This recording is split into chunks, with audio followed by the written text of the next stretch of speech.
move the crowd. Finally made it. Crowd up. Finally made it.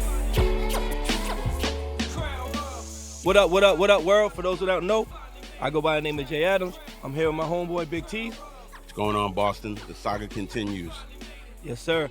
Welcome back to episode 2 of New Jack Sports Machine. We live from Audios Chemist Studios in Charlestown, Mass. And we're about to hit you with that news. Hit you with the news, big dog. So for those who listened last to the first podcast, we start every show with the news. So what we got today, Big T? On the news, on the docket, on the list, on the scroll. Yes, sir. Number 1, we have Jonathan Isaacs. All right. Second, we're going to talk about college football's cancellation and how some schools are still playing. Devastating. Third, we're going to talk about the NBA playoffs and Dame Dollar. Maybe I'm sliding a little TJ Warren in there. And then fourth, we're going to talk about The Rock and buying the XFL with his partners. And then fifth, we're going to talk about the trilogy of terror tonight between Miocic and Daniel Cormier. Some good topics, bro. Definitely. Topics. A lot of meat there. Yeah, plenty of potatoes. Sure, man. Listen, bro, last week, man, it felt good, right? Definitely felt good. I couldn't wait to get back, man. Yeah, some of the things we spoke about, came through, and other things that we spoke about, didn't necessarily go the way that we said. But with sports, that's usually how it works. Everyone has opinions. Opinions may become fact, and other times, the fact is just an opinion, and that's all it is. It's just 100%. It's seeing it through your eyes, right? And broadcasting it to the world. So, nobody's perfect. Not at all. You know what I'm saying? But we back. Definitely back. So let's get into this Jonathan Isaacs things, man. So for those who don't know, Jonathan Isaacs, he's a third-year forward, right? Correct. He played at Florida, and Florida State. He was at Florida State. Yeah, correct. Yeah. And he's very strong in his religious belief, and he preaches, I shouldn't say randomly, but he preaches throughout his community to his team. He's done some sermoning to outside of in his community in the Orlando area, and he's very strong in his belief, and that leads back to the whole Black Lives Matter kneeling, where before a game he decided that within his own religious belief that standing was better for him and what he believed as opposed to kneeling, which all his teammates did, and the rest of the league has been doing throughout this NBA bubble. Yeah, and I mean, I think the climax to that situation is what eventually happened to him, right? The next game. Yeah. Which was he was actually it was during that very game. He didn't kneel, and then that game he ended up blowing out his knee. Wow, that's crazy. So basically, Jonathan Isaacs, he was somebody who, everybody was kneeling, and I think the NBA overall is unified, optically at least, with the stance as far as what they're trying to get across, basically with the Black Lives Matter on the court, and the messages on the back of the jersey, and actually, with the majority of the league being African American, of course. There's going to be a sentiment, and also amongst white players who, when you share a locker room with somebody, you know what I mean? When you live and you experience with somebody, it's hard to not respect somebody's opinion and somebody's wishes, right? But, we would be hypocrites, right, if we condemn Jonathan Isaacs for, his beliefs and what he feels. Not at all, especially considering I come from a home where my mother was a deaconess, and I was in church every Sunday up until 18 when I could actually make the decision to say, I don't feel like going to church. But a man like himself, he's grown up in the church, and that's his belief, and he's strong with it, and his faith is strong, and you can't waver a man when their faith is strong, regardless of what the message may be on the outside. Exactly. He's going to stick with what his beliefs are. Exactly, and I think, too, he did come out and he did say in the interview that he supported the Black Lives Matter movement. He just chose to go about things in a different way. And we can't condemn him for that. You know what I'm saying? And to laugh at the man because he ended up hurting himself and call it karma, I think is disrespectful, and I think you make yourself look foolish. No, because basically in the interview, one of the first things he was asked after the game was, whether he believes Black lives, if they matter or not, and he said, absolutely. He said, going on to describe how his relationship with Jesus Christ drove his decision in the case where he says that what Jesus did for us is the solution to get past race and color and all that's messed up in the world. He looked at it as, from his position, the best ways for him to stand out and show his faith was to stand. Exactly, and and I think his teammates supported him with that. Because you figure, in his mind, he's like, what would Jesus do? And all other people in that time frame, if Jesus was here, everyone else would have kneeled, Jesus would have stood.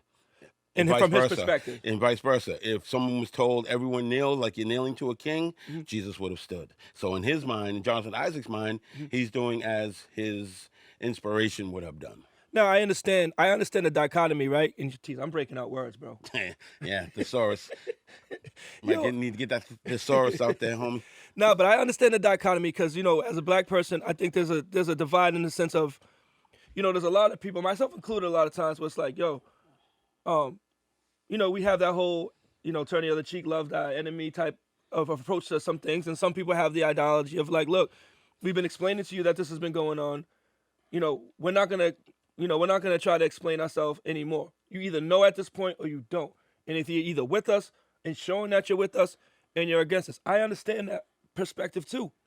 But at the end of the day, you have to look at the whole scope of why he did what he did, right?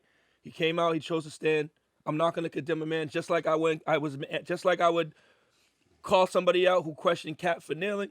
You know what I'm saying? Mm-hmm. He has a right to do that regardless of how you feel. Mm-hmm. He has a right to do that. A lot of people poke fun at him after the game, saying, well, karma's a B because you didn't kneel, but now your knee blew out because you decided not to take one. But kind of jacked up. But even still, yeah, exactly. And double, what's worse than karma? Double standard. Double karma. Yeah, double karma and double standard. Okay, so let's just keep it a buck. Jonathan Isaac, whether I respect 100% him kneeling, it's not about him kneeling or not. It's about me respecting another man's choice of how he chooses to go about better in this world. He's not doing anything that directly affects or deters the message or the movement. And him getting hurt, I feel bad for the young brother, and I wish him the best. Definitely, and just to follow up with that he has underwent surgery on his left knee to repair the torn ACL and meniscus, and he seems to be doing better. Well, that's good, man. I mean, we got to learn how to better communicate with each other and better and have a better way of respecting each other's opinion without everything going nuclear all the time. And beliefs. And how it is. Yeah, I mean, he's a church man, and he sees his way, his journey is his way. My journey may be mine, but we're all trying to ultimately get to the same point, and our hearts are all in the right place, and that's all that really matters at the end of the day. Definitely. So that's it with John and Isaacs. You know what I'm saying? Wish him the best. Hopefully he recovers. Also, shout out to Michael Carter Williams too. He's a de facto cousin of mine. Shout out to my cousin Earl. They're not gonna probably look like they're gonna be in the playoffs, but I'm glad to see that. I think the world's kind of has a realistic approach to this whole situation. All that foolishness of laughing at the man we got hurt is kind of crazy. So let's move on. Tease, what we got next, big dog? All right, next on the list we have college football. I'm so hurt, bro. Man, listen. We said it last week, right? The South, they're going to play because they still having Corona parties and all that. So they're not looking at the grand scheme, A, and then B, money. Comes down to money. SEC schools, big money. ACC schools, big money.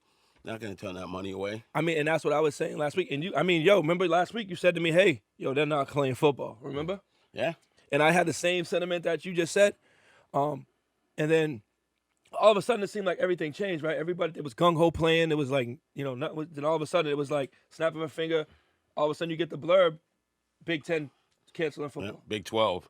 And then the Big 12 followed. Big Sky. You got a list here. Big 12, Big Sky. All these schools have canceled. All these conferences have canceled. Now, right now, the SEC, ACC, Big 10, Pac-12, Big 10, they canceled too, did they not? Yeah, Big 10 was the first to go. Okay, ACC, they're still playing. That's all the southern schools, North Carolina. Yeah. Schools, BC, though, too, because BC is in the ACC. How's that gonna work? But I think the individualistic approach to this situation and the lack of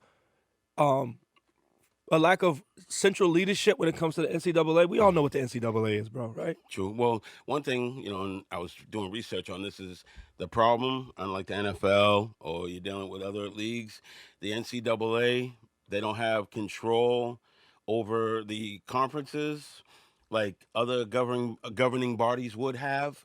So the NCAA's president can't come out and tell the SEC, you need to do this, or the Pac-10, you need to do this, Pac-12, you need to do this.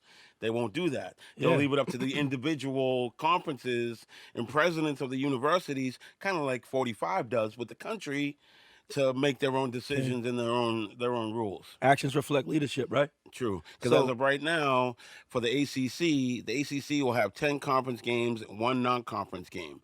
The play for ACC teams will begin the weekend of September 12th with an opening game on Thursday, September 10th, between ACC's Miami and UAB. Each team's 11 games are spaced over a 13-week schedule with flexibility built in to move games if needed. The ACC championship game will take place either December 12th or 19th at Bank of America Stadium in Charlotte, North Carolina. So they feel they really serious about going on, and I think so. This is the thing, right? This is messed up in a lot of facets. It's logistically and when you're planning ahead, right? So college football, they plan years and years ahead, right? They plan, you know who you're playing 5 years from now. Correct. Sometimes you even know the date of which you're playing, right? So you got teams not playing now, and then you got teams that are going to play now. Then you got teams that are trying to play in the spring, right? So what happens when they got to reset for next year? You have all those kids that are not playing. You got kids that are not playing. You got kids that have just played. You got to logistically arrange how, and then now you got to reset the schedule from an even playing field where you're going to restart the season next fall with all teams participating and people played at different times. You got kids graduating. You got transfers. How are they going to handle all that? What it looks like is like the cutoff date is December 12th, from what I'm seeing from the leagues that are playing. So say the Big 12, they have 9 conference plus games, plus 1 non-conference, The league previously announced that the non-conference games must be a home game for the Big 12 institution, and it must be played prior to the conference play beginning. So that basically means that makes no they're going to sense. play the non-conference game. So you're going to bring them dudes that you're playing, test all them, bring them to your stadium. So you're potentially bringing the affection into your situation because you don't have no authority over how they run their shit. So you're just basically going on honor system that they're doing all the necessary things to make sure that all their players are safe and tested, right? This is nonsense, bro. And basically, they still have to announce who their non-conference teams are. So basically, they have to go out and look for teams to say, okay, of all these universities that are non-conference, which one of these are we not going to get blown up the most by to go have them either come here, here you know what it seems like or to we me, go bro? there? No, you're 100%. But you know what this seems like to me? You said the cutoff date's December 12th, right? It seems like a lot of these teams are waiting to see what the temperature's like come that time before they pull the plug, right? Because they don't want to disappoint their fan base and they want to keep selling merch. They want to keep people invested in case they have a season. But when we talked on the phone the other day and you said, yo, what's prevalent in December? In the cold months? The flu. Flu season, right? Yep. So whether you have corona or not, people who have the flu who think they have corona are going to be going to the hospital, get tested, which means what? There's going to be lack of tests. Yeah. This is just nonsense to even assume that. December 12th to cut off, and majority of the conferences, the championship games will be the 5th of December. So it looks like they're trying to condense it all in that short window of time. Yeah. It seems to me like they're playing a waiting game to see how the temperature goes and then make a decision. So what happens? But we both know logically, me and you, myself, and any rational thinking person right here, Tease knows what. It's not safe. And they're not going to play. And they're going to end up pulling the plug on that joint. Period. And then you got to take into consideration the Players Coalition, right? Yep. Players saying that they want to play, but these are guys who are seniors, so of course they want to play because that affects their draft status and that affects their money. So, guys like Trevor Lawrence, your boy Justin Fields, coming out saying they want to play. Of course they want to play. It affects your draft money. I don't even know why they want to play. I'm not worried about them. They're straight. I'm worried about the dude that hasn't played. He's finally getting a chance to play. He's a senior. The people that have to go to camps at the end of the year and try to make NFL rosters. The third string, the second string, guard for Alabama or Texas who has hopes of potentially playing in the NFL or at least getting on the field. And their season is lost. Like the top flight athletes is really not going to affect them that much because they really shouldn't be playing anyways. Well, you figure this way, when thinking the way the NFL is made up, majority of your players aren't drafted anyway. They're undrafted free agents. Exactly. You know what I mean? So, I mean, they don't... Not walk on, but, practice squad guys. Here's my solution, big dog. Cancel the season. Redshirt everybody until next fall. Start next fall fresh. If the guys that want to take the chance of going, the guys that want to take the chance like Trevor Lawrence and all them, listen, start getting ready for the draft. If you're a senior who was planning on playing and couldn't play, you have a choice. You can come back. You don't lose your year eligibility. That means you got a red shirt year and then you got another year to play, right? And then just start next fall and just call it like I see it. It's just not going to work, and we know it. So that's college football, man. We got next, Tease. Let's see. We talk about the bubble NBA playoffs. Dame Dollar going off. He's been the standout player since the NBA's restart. Going off. Guys himself, Devin Booker, Luka. Who else? TJ Warren. Another thing, too, we got, Ben Simmons getting hurt. Yeah, definitely. Embiid not 100%. Yeah. We got Jimmy Butler saying, you're never going to do no disrespectful stuff to none of my teammates. Mo Bamba got sent home because he wasn't feeling well. Man, dude. So the NBA playoffs get ready to start. I think as of today, there was a playing game. Yep, it's Portland and Memphis. They're going to give Memphis the business. Dame is not going home. I love Ja Morant. He can't shoot. Who? Ja Morant. He's okay, but 22%. From the field. In the bubble? Yeah. Yeah, see, that's the problem. It's not going to work. Especially when you got a dude like Dame who's averaging, he's got 37.6 points, 9.6 assists. But he's a dog, though. He's not going home without that eighth spot. And that's the difference. That's another thing I was saying to you earlier. The difference between a guy like Damian Lillard and a guy like the Brow's not a dog. He's not a dog. He's not a dog. And I said, and I get to arguments with my people all the time, my people who are Lakers fans that say that, LeBron and AD are going to win the championship. I said, the only way that LeBron wins a championship this year is if he has a dog. Because any other time he's won a championship, he's had a dog. D. Wade was the one dog. Kyrie was the other dog. Any other time he's been in the championship without a dog, he's lost. Yeah, he needs a second person. He needs a guy, so when he goes to sit down, the second guy is going to carry the team while LeBron's on the bench. AD has not shown he's been able to do that. Even when he was in New Orleans, that wasn't him. That was Drew Holiday and Rondo that carried him. And he had them series against, but in New Orleans, he kind of got a kind of crappy deck because they got stacked up against them Golden State teams, and he played well. But I don't know what it is. He disappears in the fourth quarter. It's something about Anthony Davis, as great of a player as he is. He's boring. Yeah, he had to go to L.A. because his brand is not big enough. His brand became bigger once he attached himself to LeBron. Yeah, I don't understand. Because most people didn't know who he was in New Orleans. And if you're that great of a player, players know who you are. His profile, you figure somebody like Zion, his profile is bigger than AD's profile, and Zion's only played less than 30 games in the league. Yeah. But I guarantee you say to most people, do you know who Zion Williamson is? They say, yeah. So you know who Anthony Davis is? They'd be like, maybe. Is it because he's a quiet dude, his personality, his temperament? It's also where you play. But I think also with the numbers that he puts up, right, you would think that would equate to more dubs. But he doesn't show up in the fourth quarter. Look at his fourth quarter numbers. And that's the thing about Dame. In the fourth quarter, Dame is there. Yo, I'm going to tell you something like this. To me, I think Dame's the best point guard in the NBA. I said it. Yeah, I said it. I'd have to second that. And he's the best rapper in the NBA. Oh yeah, yo, he don't want me though. I don't know if you want that north side. You don't want that north side. You gotta get that. You get that Sid music. You know what I'm saying? Dave, shoot something. I'll shoot back. Trust me. Nah, I'm just playing. Yo, I'm not gonna. Steph Curry. I respect him. Yeah, he is what he is good. But I just think Dame has that thing, man. And I respect the fact that he ain't go team jumping. Like you see what he said to Paul George. Yeah. So chasing. Y'all chasing. How you feel about Devin Booker? Feel bad for them. They went 8-0. They played well, but you didn't do it when it counted. In the regular season, if you play like this during the regular season, y'all be playing for it now. But they have something to build on for next year. They got to stay focused and locked in for next year. Monty Williams gave a nice inspirational speech. I heard that. I seen that. After they won their last game, saying, this is something for us to build off of.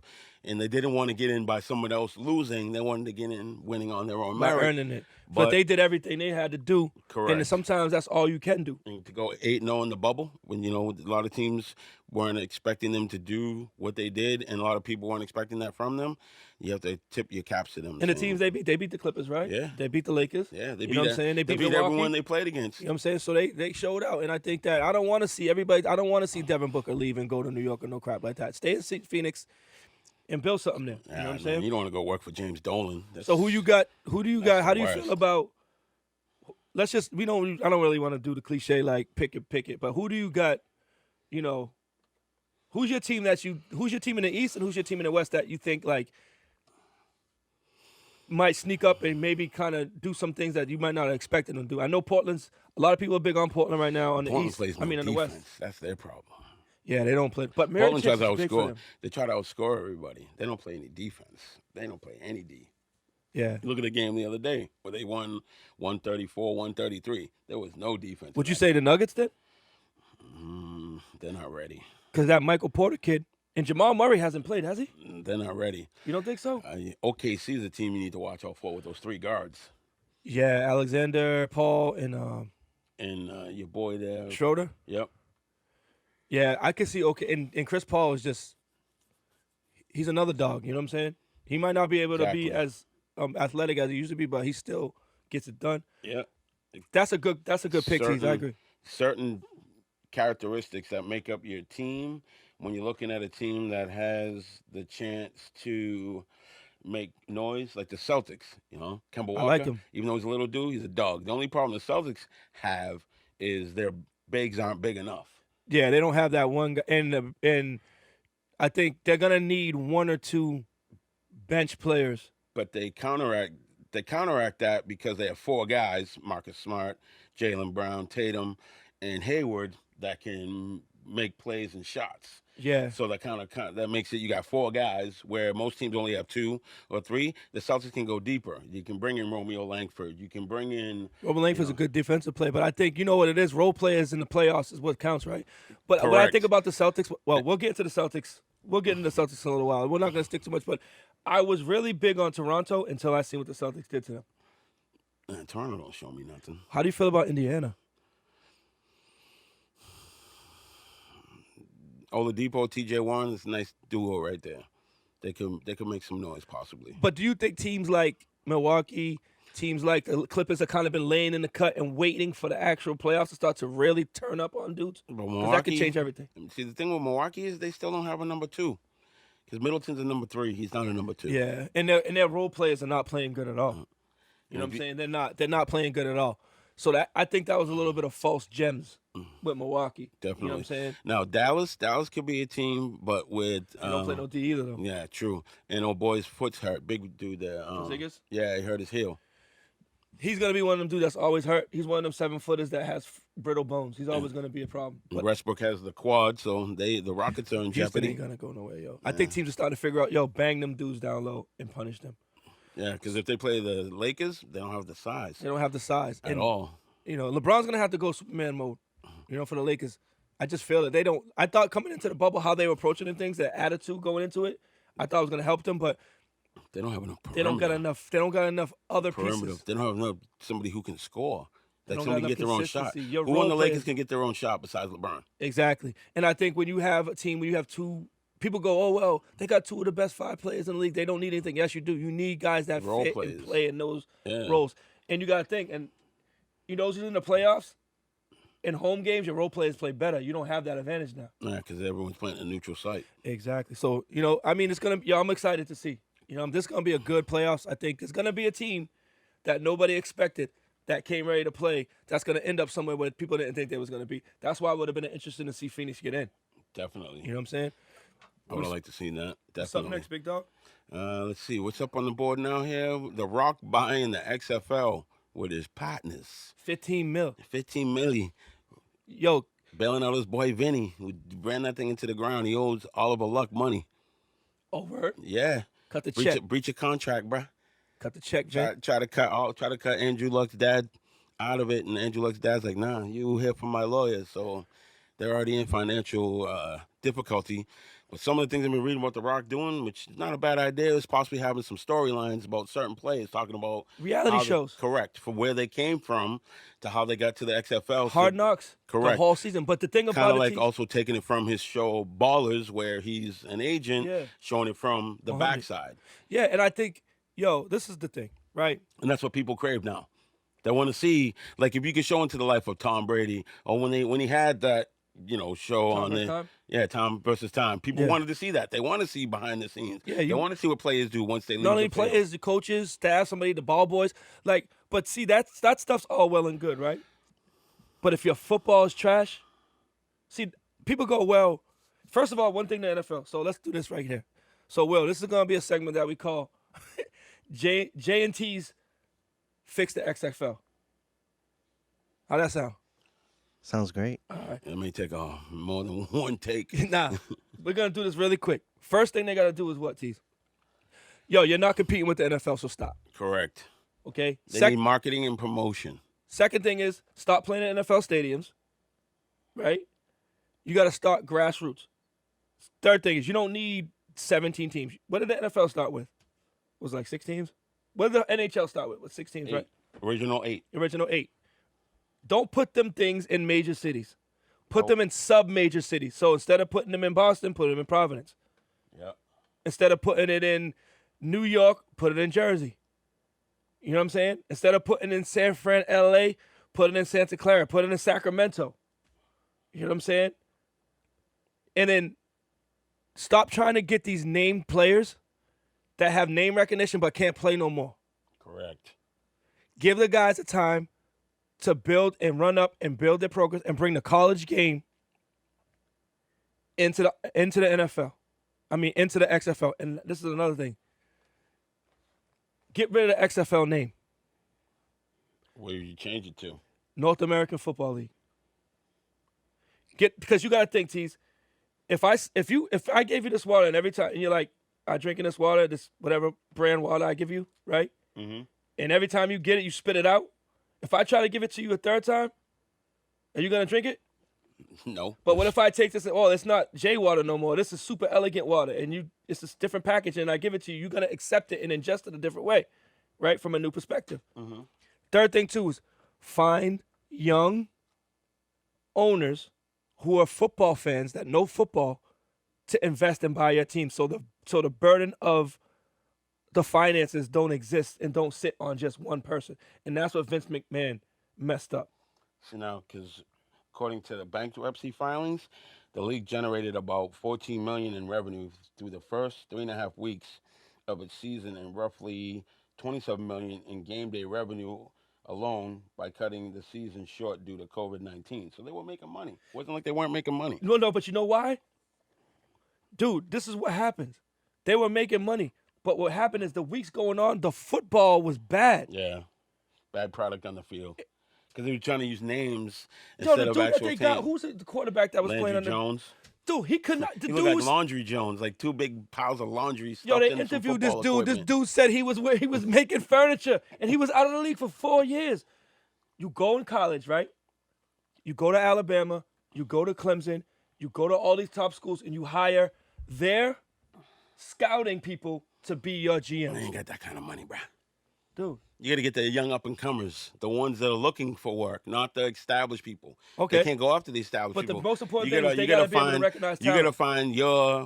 find your Bill Belichick of the XFL. You got to find your McVay of the XFL. You got to go out and find a young high school coach or big-time high school coach that coaches a big-time high school Chill program. with the name recognition. No, but I'm saying you No, I need know someone what to you're come that young kids know, that young players know that may not make it to the NFL, that say, wait, I know this guy from coaching the coaching tree, and Most I of those believe in dudes him. are the scouting people in these colleges. Like, people go to Penn State and they think they go to Penn State because of the college. A lot of times it's because they have a relationship with the wide receiver coach or the DB coach. You got to go find talented people that know how to recognize talent. You got to forget the name recognition because people come and see, Landry Jones, and this dude got a bigger gut than me. Yeah. Can't complete a pass, and it's like, yo, this is I think The Rock will bullshit. do it right because, he's about fitness and shape. B, he's not going to attach his name And to he's a anything. football person. Correct. And he played football. And he's not going to attach his name something that's going to be trash. Like I told you before, Dana White said he got some pointers from him. And if those two get together, Dana White and The Rock, man, there's no way first the things league first, will fail. you're not competing with the XFL. Not No, now. not at all. Not now. Or NFL at all. You got to build your brand slow. You comb the arena leagues, you comb wherever. You go to XFL, you go to the rosters, CFL. Nobody no washed up players over the age of 28 or none of that silly shit. You want dudes fresh out of college that still athletic and still play and looking for a chance to get paid to play play football. You play in the spring and you produce good football and good content. And then also that gives them a chance for the NFL to see them, which also give them a leg up to possibly making an NFL roster. And then maybe in like 5 or 6 years, you get in a position where you can offer the next Trevor Lawrence who's going into high school. You figure even when Vince McMahon had it with He Hate Me, you know, it was kind of corny. There was still funny, good football, and they had characters like dudes who had actual personalities. The AAF. XFL. And that's the problem with the NFL is it's the shield and players aren't allowed to have a personality. But let me ask you something, hence why you don't know most players if they take their helmet off unless they do a commercial. You have no idea who they are. You're 100% right. Promote your players on a different land. Yo, what about guaranteed contracts or percentage of guarantee, like 60%, like some type of contract structure where it's favorable, a little bit more favorable for the players where it doesn't throw your account. Make your GMs be more responsible for their accounting. You don't want to cripple the league, but you want players to come play because they know they're going to get paid. How about? So how do you base a contract? Is it okay? You went to Alabama, so do you make more money if somebody went to UConn? Nah, everybody comes in. The first year, everybody got to make the same thing. The better players will perform. So quarterbacks going to make the same amount of money as a defensive back that makes the same amount of money as a punter or a kicker? That's not going to work. Yo, but y'all you'd have to have a pay structure based off your position. Tease. So quarterbacks make the most. Everybody knows that, choosers. Wait, hold on. Quarterbacks make the most, and that's how you would have to make. What if he's a whack-ass quarterback? Quarterbacks make the most. In the NFL, because you're trying to draw quarterbacks to the league, talented quarterbacks to the league to get them to come play. I respect that. And who's the face of your team usually? Quarterback. So you're going to need some recognizable And if you don't have a good quarterback, you can't at least manage the team. It doesn't have to be a big name. Yeah, just somebody who can play good football. Correct. And the common thread between all this is like, so you're a little older than me, so you were around, you've seen the USFL. Yeah. Why did the USFL work? Because they had players who could play. And Jim Kelly, football. Steve Young, good coach, great coaches too. Great coaches and good football. Yep. Start with all the gimmicks. But came down to money. Donald Trump and the money. That's what it came down to. That league was set up. They listen to Donald Trump just like the countries listen to Donald Trump, and that's why he got fucked right up. into the Excuse ground. my language. But you figured New Jersey Generals. He had Herschel Walker. He had Doug Flutie. So he had the ability to go out and get big time players because they had money. Marcus Dupree. Yep, Marcus Dupree. But I'm saying the XFL can't do that. Andre Rison. So you get yourself into a position where maybe you go, hey, Trevor Lawrence, who's 18, that's coming out of high school. You're gonna go to Clemson and play for 4 years and get hurt. How about we give you $150,000? You come play in the AFL, 18, 19. That works for some, possibly. But then others look at the bigger chip. Dude, you got to recognize who you are in the market space. You're not competing with the NFL. Another thing, too, I don't care if I'm playing in big high school stadiums or small college stadiums. Hey, man, some of those stadiums down south are big, bro. But I'm not playing in the stadium. Georgia. Until you got enough fans to fill the stadium, don't walk into the stadium. With COVID, you're not feeling anything. So they're talking like next year, 20, oh, yeah. You need a lot. 22. They need a long run-up. They need a long run-up for this XFL thing. They got to do it right. And I think... And the TV deal matters, who they make their TV deal with. When, like I said, the marketing promotion of your teams and 100. Your players of whatever market they're going to be in will make a difference, too. Because like you said, you don't want to put them in a market where they're going up against a pro team. 100. You want to put it in places that are close to a pro team, that are thirsty for football. Maybe you put one in Nebraska. Yeah. You know what I'm saying? Where people are going to go. And because you're only trying to get a little... You're not trying to get the whole pie. You're just trying to get a little piece. You know what I'm saying? You're just trying to get a little piece. And then you got to think, you just be better at those things that you were just talking about, Tease. The reality shows, following the coaches, give access. You know what I'm saying? But the football got to be football.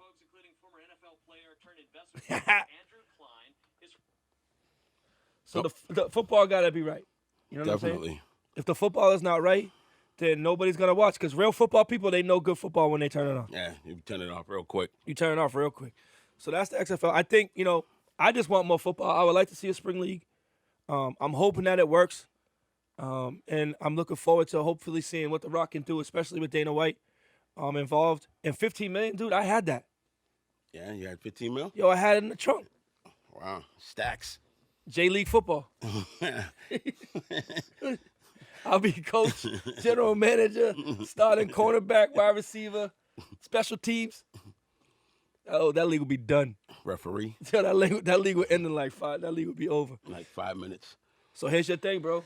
Here's your big thing. The UFC 252, the tree match between Miocic and Daniel Cormier. This is the third fight between the two gentlemen. two great champions. They split, right? Yeah, Cormier won the first fight, knockout, and then Miocic won the second fight by knockout. Okay, this fight I think could end up being a double KO like Rocky. No, I'm just playing. Yo, But no, it's definitely going to be a great fight between these two, and because they both bring it to the table. so Miocic is a stand-up guy, Yeah, he's a stand-up guy, and Cormier is more of a wrestler, but right? he can knock people out too. So you can't sleep on his hands. He's knocked people out, but he's known for wrestling. That's what he went. He was an Olympic wrestler. I think I heard something where I guess the first fight, it was a weird situation. Where first fight where Cormier felt he was winning and he got caught. Nope. The second fight, Other way around. Oh, it's the other way around. Yeah, Miocic was winning, and he kind of went down. I remember seeing the highlights, watching the fight. He kind of went to fake to the left, I believe, and Cormier caught him with a left hand, and boom, knocked him out. Boom. So clean. it was the opposite in the other fight where. Correct. Where Cormier switched up his style, he didn't wrestle as much, tried to stand and bang with him, and you want to bang with a big Russian like that. No, you can't bang. You're like, play to your strengths, kid. He's a firefighter by trade. That's what he does for a job. Miocic, he's a firefighter here in the States. Oh, for real? Yeah, he does that when he's not fighting. That's dope. You got a Modelo commercial. You ain't never seen the Modelo commercial? I'm drinking beer. Yo, Dana White, you should be ashamed of yourself. Your fighter should not be having a second job. Pay the man. Dana White had to run from Whitey Bulger. Yo, no comment. Yo, straight up. The fight should be good tonight, though. Definitely. I'm looking forward to this fight for a while. Who you got? I got Cormier, man. I think he's just going to get it all. He's going to set it off. He's going to pick him up, put him Legacy on the ground. fight for him? Yeah, definitely, because he's been saying this was his last fight, quote-unquote, for like the longest time, because everybody wants to see him fight John Jones again, but John Jones can't keep his stuff that's together. what everybody wants to see. But let me ask you a question, right? Cormier has been doing a lot of analyst work, right? Mm-hmm. And he's kind of already seen his life outside of the ring. There's usually one or two things that happen with that situation, right? It's either you're already moved on, not only mentally, but physically, but mentally into that space, or you're like, yo, this is my last hurrah. I'm gonna come out and just guns blazing. You know what I'm saying? And being committed to trying to win this last fight. How do you feel Cormier stands in that space? Do you think he's somebody who is gonna come out here and try to perform at the highest level? I'm not saying he's not prepared. I'm not saying he's ready. It's a mental thing. You know what I'm saying? It's kind of like when you see a boxer that, he starts doing commentary work, and then he loses a fight that he probably shouldn't lose because his tension is already out of the ring mentally. Well, you figure in this fight he dominates every category. Has more stamina. He's got better hands. He's definitely the better wrestler. He's definitely has more experience, in fighting. So the only way he loses this fight is he gives it up because he's not prepared. But it's his fight to lose. Where do you put Cormier in? We talk about Anderson Silva. We talk about Anderson Silva. We talk about Chuck Liddell. We talk about what's to do with the air from Expendables. His name slips me. I should know his name. I'm sorry, y'all. He was in Expendables. Oh, I can see him too, and I can't think of his name right now. Yeah, we're looking real foolish on the New Jack Sports Machine right now. They call him Captain America. Yeah, but you got John Randy Couture. Thank you. Yo, Randy Couture, please don't throw me in the crossface chicken wing when you Rashad Evans. You go down the list. Yo, Rampage Jackson. Where does Cormier rank in as far as? Do you think he's gotten the props that he deserves as a top 5 fighter? Yeah, he's definitely. But the loss to John Jones, that's like the only mark on his record because he's beaten everyone else.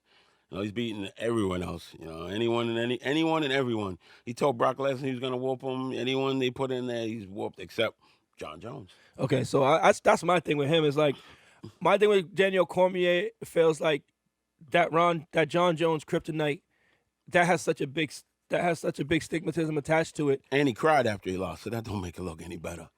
Not only did you lose, you cried after you lost. Yeah, and the whole thing with John Jones being suspended for a while, and he kind of was the de facto champion. Yep, and to have John Jones come back and just take it from you.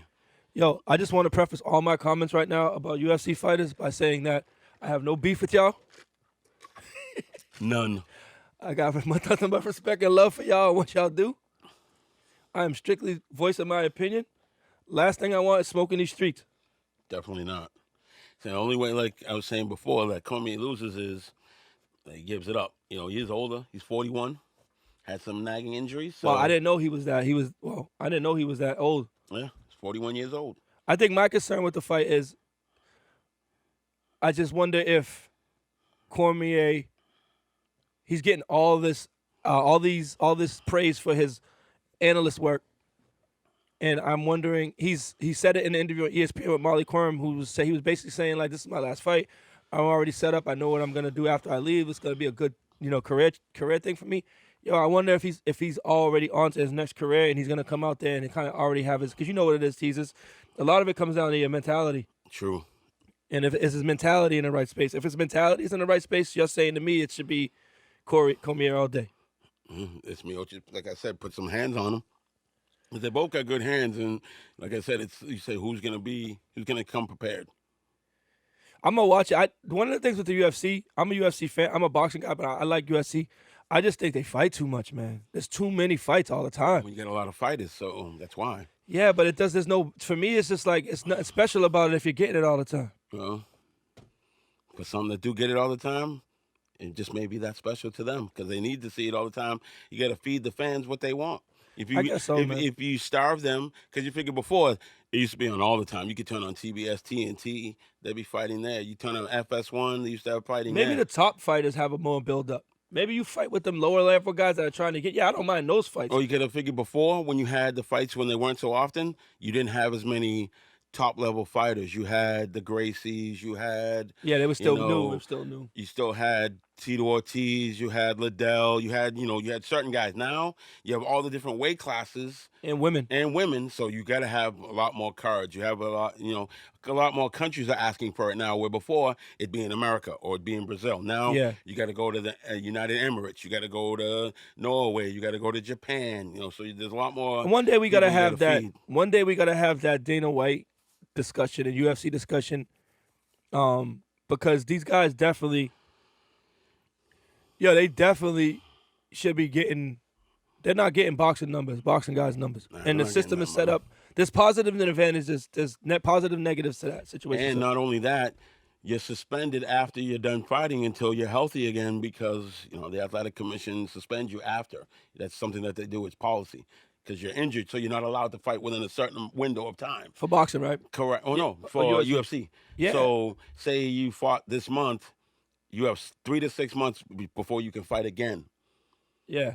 So then, say a guy gets injured, he misses the fight, but then he can take another fight because the fight he was supposed to fight in, he was injured before, he couldn't fight it, so he's still open to fight. So then that's when you'll see a dude like Masvidal pick up a fight. I was just about to say that. On 6 days, because maybe a dude he was supposed to fight before got hurt. Now he's not training really for anything. But so I think that I was just gonna say that, because I don't think that was a smart thing to take a fight on 6. But that's a beast. If you beat him, then that shows. But I'm just saying, you don't. But he's looking to say to Dana, "Hey, I'm willing to take this fight." I respect that. So you don't lose the money, because No, they're I gonna lose the respect money. that. But you And cancel that, and you build up Masvidal and you Usman for the next however many months. There'll be a rematch now, so there'll be even more money.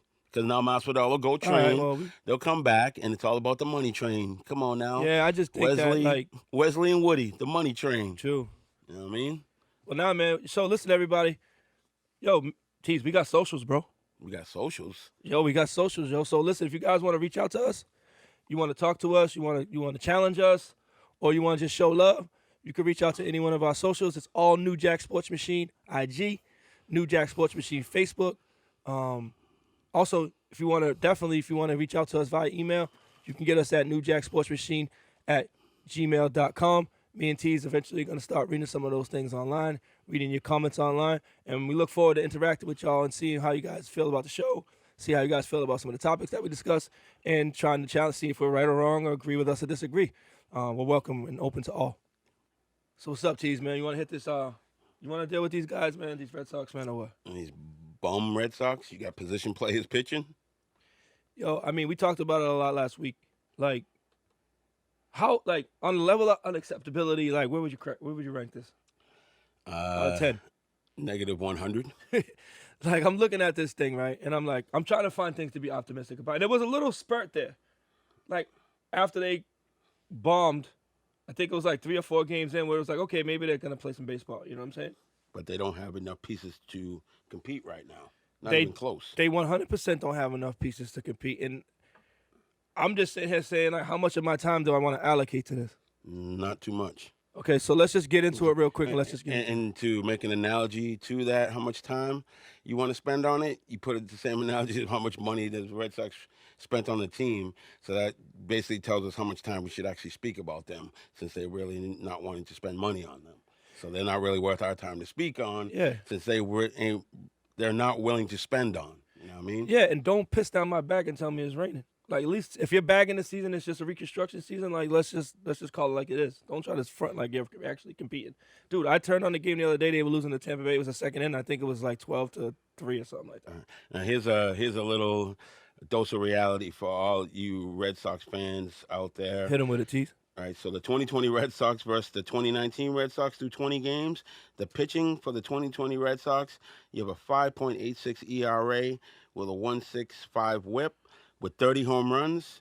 At 2019, you had a 5.85 ERA, 1.46 WHIP with 35 home runs. Your batting in 2020 was 24 home runs, 83 RBIs, 64 extra base hits.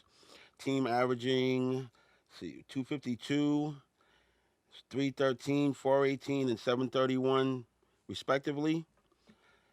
And 2020 is much worse because you look at 2019 stats, they're 22 home runs they've given up, 74 RBIs with 58 extra base hits, with teams hitting 232, 302, 387, and 689 over those 20 games.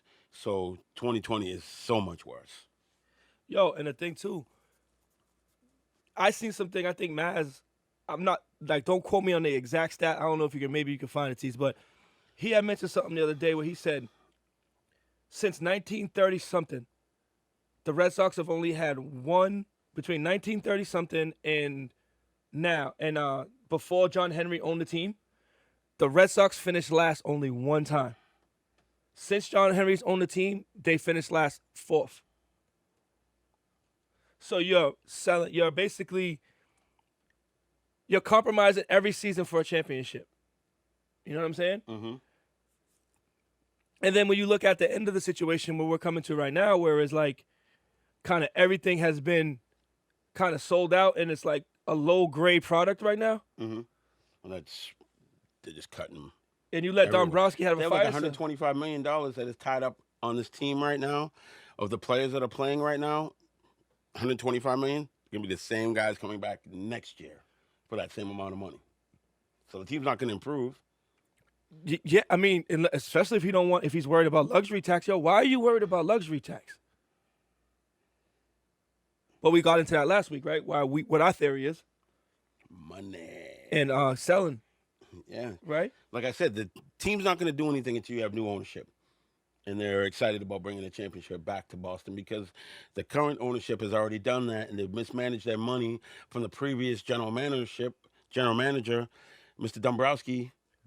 Dombrowski, messed up all the money and gave money out to people that he shouldn't have, and now they're stuck looking for the next Mookie Betts because that's the only way they're going to be able to build this team is through that farm system. Well, yeah, but herein lies the issue, though. You got this high end. Let's just be real. And that's considering, wait, hold on. Mm-hmm. And let me just add on top of that a caveat, to use one of your big words there, homie. Yes, sir. Caveat to that, your boy Mookie hit what, 3 home runs the other day? Yo, I seen that and I was just like, yo, bro. Yo, and it's not even just so much about Mookie. It's not even so much about Mookie. Mookie is like the icing on the cake of the bull crap that's transpired over the last year with this Red Sox team. You know what I'm saying? Like the pocket squares have taken over the game, bro. Yeah. It's all the numbers.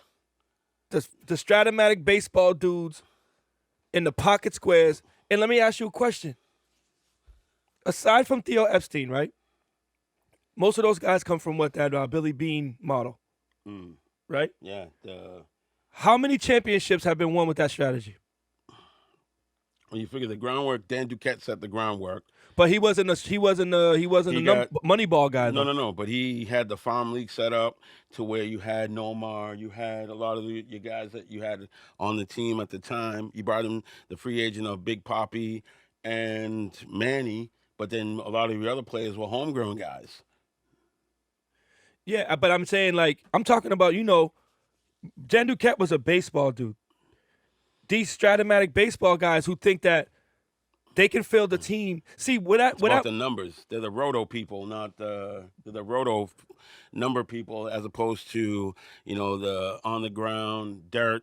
What you see, rosin bag. Yeah, what you but the see, thing as about opposed it to is, looking at a dude's stats on the page, as opposed to going out to the field and actually seeing him play. yeah, and that works when you have a low like people look at that Moneyball team, right? That Oakland A's Moneyball team, and they go, "Oh, look how." It was because he had high talented players for low money. It had nothing to do with, this guy bats 127 on a Wednesday when the sun is up at 12 o'clock, and he bats 275 when it's two, like that shit. That wasn't why that Oakland A's team was good. The Red Sox in 04, you can use that Moneyball to fill out your roster, the back end of your roster. But the 04 had a lot of good pitching. But they had talented baseball players. So you can't build a team with statistics. You might be able to get like your ninth player, a reliever. But if you don't got Manny, you don't got David Ortiz, you don't got Pedro, you don't got Schilling, you don't got Varitek. Am I missing anybody? Yeah, a lot of people. Johnny Damon. You don't got Johnny Damon. Kevin Millar, you go down the list. But Kevin Millar was a Moneyball guy. But True. You can have a Kevin Millar because you have a Manny, you have a David Ortiz, you have a come on, let's chill. Like, let's get real. So, I mean, I'm really not going to spend too much time on the Red Sox, or we're not going to spend too much time on the Red Sox. We have to. Because you think this, and this is the final thing I'll say about the Red Sox, and I'm sure a lot of people out there will agree with me, that this may be the most non-competitive Red Sox team I've seen in probably the longest time. I've never seen it this much. Position players pitching. Position players pitching. And you're doing friggin' pitching by committee. Yep. Losing 17-8. Best thing that happened this week in highlights as far as the Red Sox game was that 16-year-old dude with the drone over the field where they actually had to stop the game because they found out that it was a 16-year-old flying the drone over Fenway, and that actually had to stop the game. And where it was coming from. And let's just keep it real with Chaim Bloom. Can I say something to you? Keep it 100, bro. Look at that. So we took him from Tampa Bay, right? Yes, correct. Well, I don't know what to say. Is there anything special about that Tampa Bay team?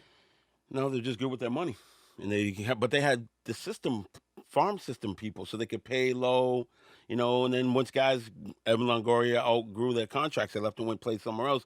But the majority of the Tampa Bay team, they're not built to have people come play. No, but what I'm saying is they're not built to have people come fill the stands. What I'm saying is look at their prospect. Like, look at their majority of Tampa Bay fans are Red Sox fans. 100%, because we was there. I went down there. But the thing I'm saying is, like, you took him, right? And he's supposed to be a guy that develops prospects.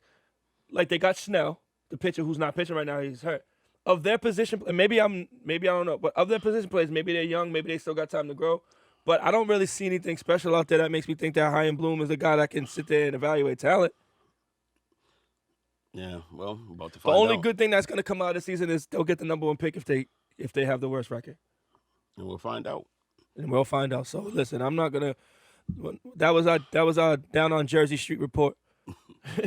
So we ain't gonna give them too much time. But the Red Dead Sox. But let's just Black Ice. Yeah, let's get on to this Black Ice. From last I knew, Bruins were winning 1-0 today in the second period, I believe. The series was tied 1-1. They won the first game against Carolina, and then second game, no Pasternak, so they lost 3-2 in that game. 100, and we're watching the game, and they look a little bit more livelier than I've seen them in the last couple of games. But you know what we got to talk about, right? What's that? Your man. Which one's that? Mr. Tuca? Tuca, I'm taking my hockey stick and going home. I'm not playing no more. So we came on before we started recording, literally right before we started recording. Actually, let's go back to yesterday. So Tuca made some comments after the loss, saying that he didn't feel like it was playoff atmosphere because of no fans in the stands, which I can understand because hockey, it's used to somebody banging on the glass and the yelling and the emotion of the game. Now it's silence, skates, and puck hitting off the wall, and it's just a different atmosphere. And not everyone can put themselves in that mental mind frame of this is playoff hockey or playoff time, period. Yeah, I understand that, but I'm saying his attitude towards the loss, he was catching a lot of flack on his demeanor. kind of laissez-faire type of approach to the loss. And then we go ready to go record today, and you hit me with the what? It says that Tuukka Rask opts out over COVID-19. But COVID-19's been here. They started the season when? When did they start playing? A couple weeks ago. And then remember when they first started playing, he wasn't there. No, he wasn't. And we didn't know why. They wasn't telling us why. So if he was having reservations then, why didn't he just check out then? So you're in the they're in the playoffs, bro. He knows he's probably not going to play well anyway, so this is an excuse to get out. Because he's never really done anything in the playoffs. That's super. He doesn't have a chip. Think about it. He can't play for me, bro. He has no chip. He wasn't responsible for the chip previously. That was Tim Thomas. So what has Tuukka Rask really done here to have the cachet to say, well, playoff hockey's not that important? It is if we need you and you're our number one goalie and you're being paid as the number one goalie. Yo, facts of the matter is Tuukka Rask is a really great regular season goalie. And this is another thing where we talk about stats, right? Stats don't, in the grand scheme of things, stats are okay, but do stats really matter when we're talking about relative players? Mm-hmm. It's that extra thing, right? And for you to bag out. But we can't bang on them. If we don't bang on, Patrick Chung or Hightower for opting out in football. Oh, yeah, we can. Well, know what I'm saying? If he's saying he's opting out due to COVID and his family, that's more important than hockey, which in the grand scheme, hockey's a sport. It's not end all be all. Okay, let me preface this. Unless there's something that's come up that I don't know about. And this is Patrick Chung and them banged out before the season started. Correct. He's in the middle of the season. So unless there's something hopefully there's nothing wrong with his family. Hopefully he doesn't have something that's come up. And that's what we don't know. We don't know. That's what we don't know. But coming into the what I can surmise. Oh, jeez, I'm going in the word bag. But if you look at when the season started, right, and the Bruins went to camp, he was one of the people that wasn't initially there.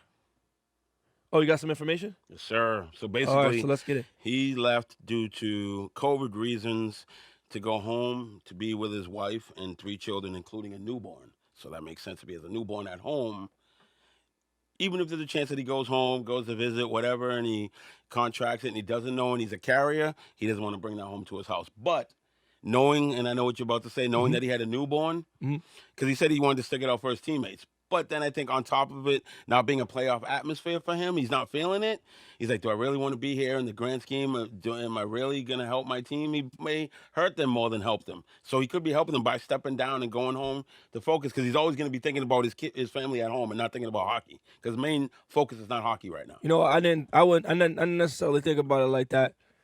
And I respect that. But, bro. And it's a mental thing, because you think this... He just can't play for me. You think this, right? For the longest time, and during this COVID time, I can speak on it with my daughter, where she's going through some things. God bless. Mentally, where he may need to be home with his wife and the newborn, because mentally she is at home right now with the kids and a newborn, trying to deal with, I don't know how old his children are. Yeah. So you deal with 2 children and a newborn, and you're home alone by yourself. That's a lot to take on, where she's not used to doing that. We don't know if they have a nanny situation or what that family situation is. And if your wife tells you to come home, regardless of what you do, what you doing? You going home. I'm be like, listen here, woman. Yeah, okay. Nah, I ain't gonna. You come home. You already know what Tom Brady had to do. Yo, listen. No, you know what, Tease? I appreciate. I didn't really think about it like that. But my thing is this. I'm just looking at, if that's the case, then it is what it is. Like, you know what I'm saying? He got to do what he got to do. But when I'm looking at the situation, bro, and when they started the season, either one or two things happened. Either he had reservations from the beginning, and the Red Sox, I got the Red Sox on the brain. They suck so bad. But either the Bruins should have said, hey, bro, we know you want to play, but you got all these, you're apprehensive about it. Yo, just stay home, man. Yeah, you know what I'm saying? Go home. Because the worst thing to do is to start the season from a strategic standpoint. They said he was having just a tough time being in that environment. The stakes are high and the players are invested, and he felt he needed to be somewhere else. Like, he mentally couldn't get into it. He said, you said in the interview, that mentally he was not feeling playoff hockey. Yo. And I've been to an arena, like I watch my friends play hockey when they're skating around and they're practicing or whatever, and there's nobody really in the stands. It could be kind of weird. Like, think about playing football. You're a football player. Yeah. You're going to go out on the field, nobody. No yelling. Yo, no when I played screaming. football, it didn't matter if there was 1 or 10,000. I thought you couldn't tell me there wasn't 100,000 people in the stands. But I'm saying I got snapshots. Do you want me to get snapshots? You have nobody in the stands, so you may have start playing over the PA, but that's not the same. Yo, you want me to get the snapshots of a 15-year-old Jay at Madden High School waving like Deion Sanders to a crowd of 3 people? Yo, and all you see is a shot of the stands and it's empty, and I'm over there waving my hands. And there's nobody I'm out looking. 40-year-old Jay's like, what the hell is this fool doing? There's wrong with nobody in the stands. But you couldn't tell me I wasn't at the big house. But no, I think the success of the Bruins will have, I don't think it really hinged on Tuca this year anyway. It's Pasternak's the one they have to worry about, not being there, not being able to play or being available. I mean, to play. Halak has it. So let me ask you a question. What happens if Halak plays and leads them to the Stanley Cup? Well, you already know what the answer to that is. Yo, you know how it is, Tease. You leave an opening for another man to come through. Pause. Yep. Tim Thomas Part 2. And it's a wrap. It's wrap cake for me. So that's what we got for you so far. I mean, the Bruins right now, as we stand up 1-0. Hopefully that stands. Hopefully by the end of this conversation, at the end of this podcast, they'll be up 2-1. How they look over there, Tease? How they look? They looking good over there, right? They skating. Let me see what the score what we have. Nope, still 1-0. Still 1-0. So they skate. So that means Halak's probably playing good, right? 6 minutes 29 seconds. Second period. Second period, correct. All right. So hopefully the Bruins can they can bring that one home. So that's our Black Ice segment. 2 black guys talking hockey. Hence Black Ice. What we got next, Big Dog? Oh, we got green tea. Greens. We got the greens. Green tea. Not the collards. Yo, don't make me hungry, bro. I know, right? It's getting around that time. And so, we talk about the Celtics and the playoff aspirations. Last time we was in here, we were kind of like a little bit down on it because they weren't really playing it. Yeah, Jason Tatum had like a 2-for-12 game. He's definitely turned around since then. And that next game, he went bonkers. Yeah, he went bananas. They went, I think they went 4-2 in the bubble, I believe. And then they gave Toronto that nugget. Yeah. That 40-piece, I think it was like a 30-piece nugget. Yeah, and they were super locked in. Gave him the business. But can they stay locked in like that? And my thing is once Gordon Hayward needs to leave because of the baby, does that change now your chemistry of your team? And you know what was talked about that too? And he's playing well. You know what's good about the Celtics right now? I think last year we had the whole thing when Kyrie was here and Gordon Hayward. It was like a conflict of they have so many players playing at that same position. It was like a conflict of, you know how it is. You can have a talented team, but if everybody don't, even with talented players and stars, you still got to kind of know your role, right? Correct. And you might have to make some concessions and adjustments. And one thing I know, and I could always say this about mostly any team in Boston, once you leave here as an athlete, whether you play for the Celtics, the Red Sox, it's very rare, besides Mookie, very rare that you leave, go somewhere else, and your career continues or is better than where it was. Any player that's ever played for the Celtics, once they left here, they weren't the same. Isaiah Thomas hasn't been the same since he left. Kyrie hasn't been the same since he left. Yep. Your boy Evan Turner got that big contract, went to Portland, hasn't been the same since he left. Nope. All the players that come here, wow, that's Brad crazy. Stevens gets the max out of you, and then once you leave, you get your money here. If you decide to leave, you're not the same player once you go to another team because you're not being utilized the same way that Brad Stevens was utilized. And he got his contract extension. Correct. 6 years. I mean, and I think too, Tease, you got to think, right? Gordon Hayward came and Kyrie came the same year, right? Correct. Gordon Hayward got hurt. But then at the same time, you got Jason Tatum and Jaylen Brown, who are alphas like, yo, we not taking the back seat to nobody. And you had Terry Rozier, too. And you had Terry Rozier. So now you're in a situation where Gordon Hayward's back. Everybody knows Jason Tatum. Things got to he has to be kind of facilitated, right? Jaylen Brown knows I got to be a dog on the defensive end and get a lot of my buckets. You know what I'm saying? Yeah. Time Lord showed up. And I think what's happening with Gordon Hayward, he's figuring out, he's handling the ball more. Walker's playing a lot more off the ball. And what I like about Kimber is like, yo, we're running our joints, but if it comes back to me with a certain amount of time left on the shot clock, it's time for me to make a play. And, yo, Gordon Hayward, he's not scoring 30, but he's getting 15, 7, playing good defense. He had a nice show. His athleticism seems like it's coming back. But what I like to see is Jason Tatum and Jaylen Brown are starting to hopefully become those guys that you're really going to need.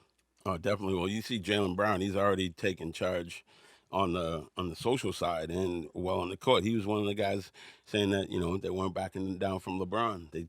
They took on the the opportunity to face LeBron when they're in Cleveland. 100. When they lost 4-3, True. which they shouldn't have lost. But anyway. And I think that's one thing you do see from the guys. Like, they do show up against the big games. A lot of problems with the Celtics was playing it down to their opponents. Correct. And you get that when you got, a lot of your success is based upon young guys, young mentality. Even though they have, like we said last week, even though they have a lot of game experience, it still takes a while for your mental space to mature into certain circumstances. Because you think, for the most part, there's still a young team besides Kemba. You think, where else is the veteran leadership coming from? Exactly. And I think, Marcus Smart is probably the leader of the team. Oh, yeah, definitely. He's the heart and soul of that team. I think. And he's the dude that you don't look at the stats, but, he's making the plays. He's diving on the ground, getting the loose balls. Straight he's up. Locking down, the best defender. The best scorer on the other side. He's matching up against the center, getting rebounds. He's not a mismatch on the floor. Like you said, he's a dog. Yeah, he's a dog. And Danny Ainge knew that, and that's why he knew he had to pay the dog. He paid him. Because there's certain guys that do things that you can't equate. You don't want to overpay for him. Kendrick Perkins was a dog. Yeah, you don't. Every team needs one. Dude, Kendrick Perkins is a guy that you need on your team. Because you think about this, right? If you go down every team now that's in the playoffs in the bubble, who's the dog on each squad? Yo, Jimmy Butler is an atomic Lakers dog. don't have a dog besides LeBron. No. Yeah, but I would say that Tristan Thompson, even though on them Cavaliers team, he was the dog. No, on I'm saying, saying he's not as talented. But I'm just saying he's not the reason. Like, come on, if I had to. No, Tristan got his money because he was able to step up. He was the third, basically, when it was him. He Kyrie. knew what he did. Correct. And then you had Kevin Love, but Kevin Love really wasn't the dog. He wasn't a dog. Tristan was that guy. And Kyrie is he a dog? Yeah, well, yeah, he was a dog that day. Yeah, because he was going ahead. He was like, yo. When LeBron, he hit the shot. He scored 42 in that last game. He hit the shot to win the championship. Wasn't LeBron? Yeah, I can't front on Kyrie, even though I think he's a sucker, but I ain't going to front on that.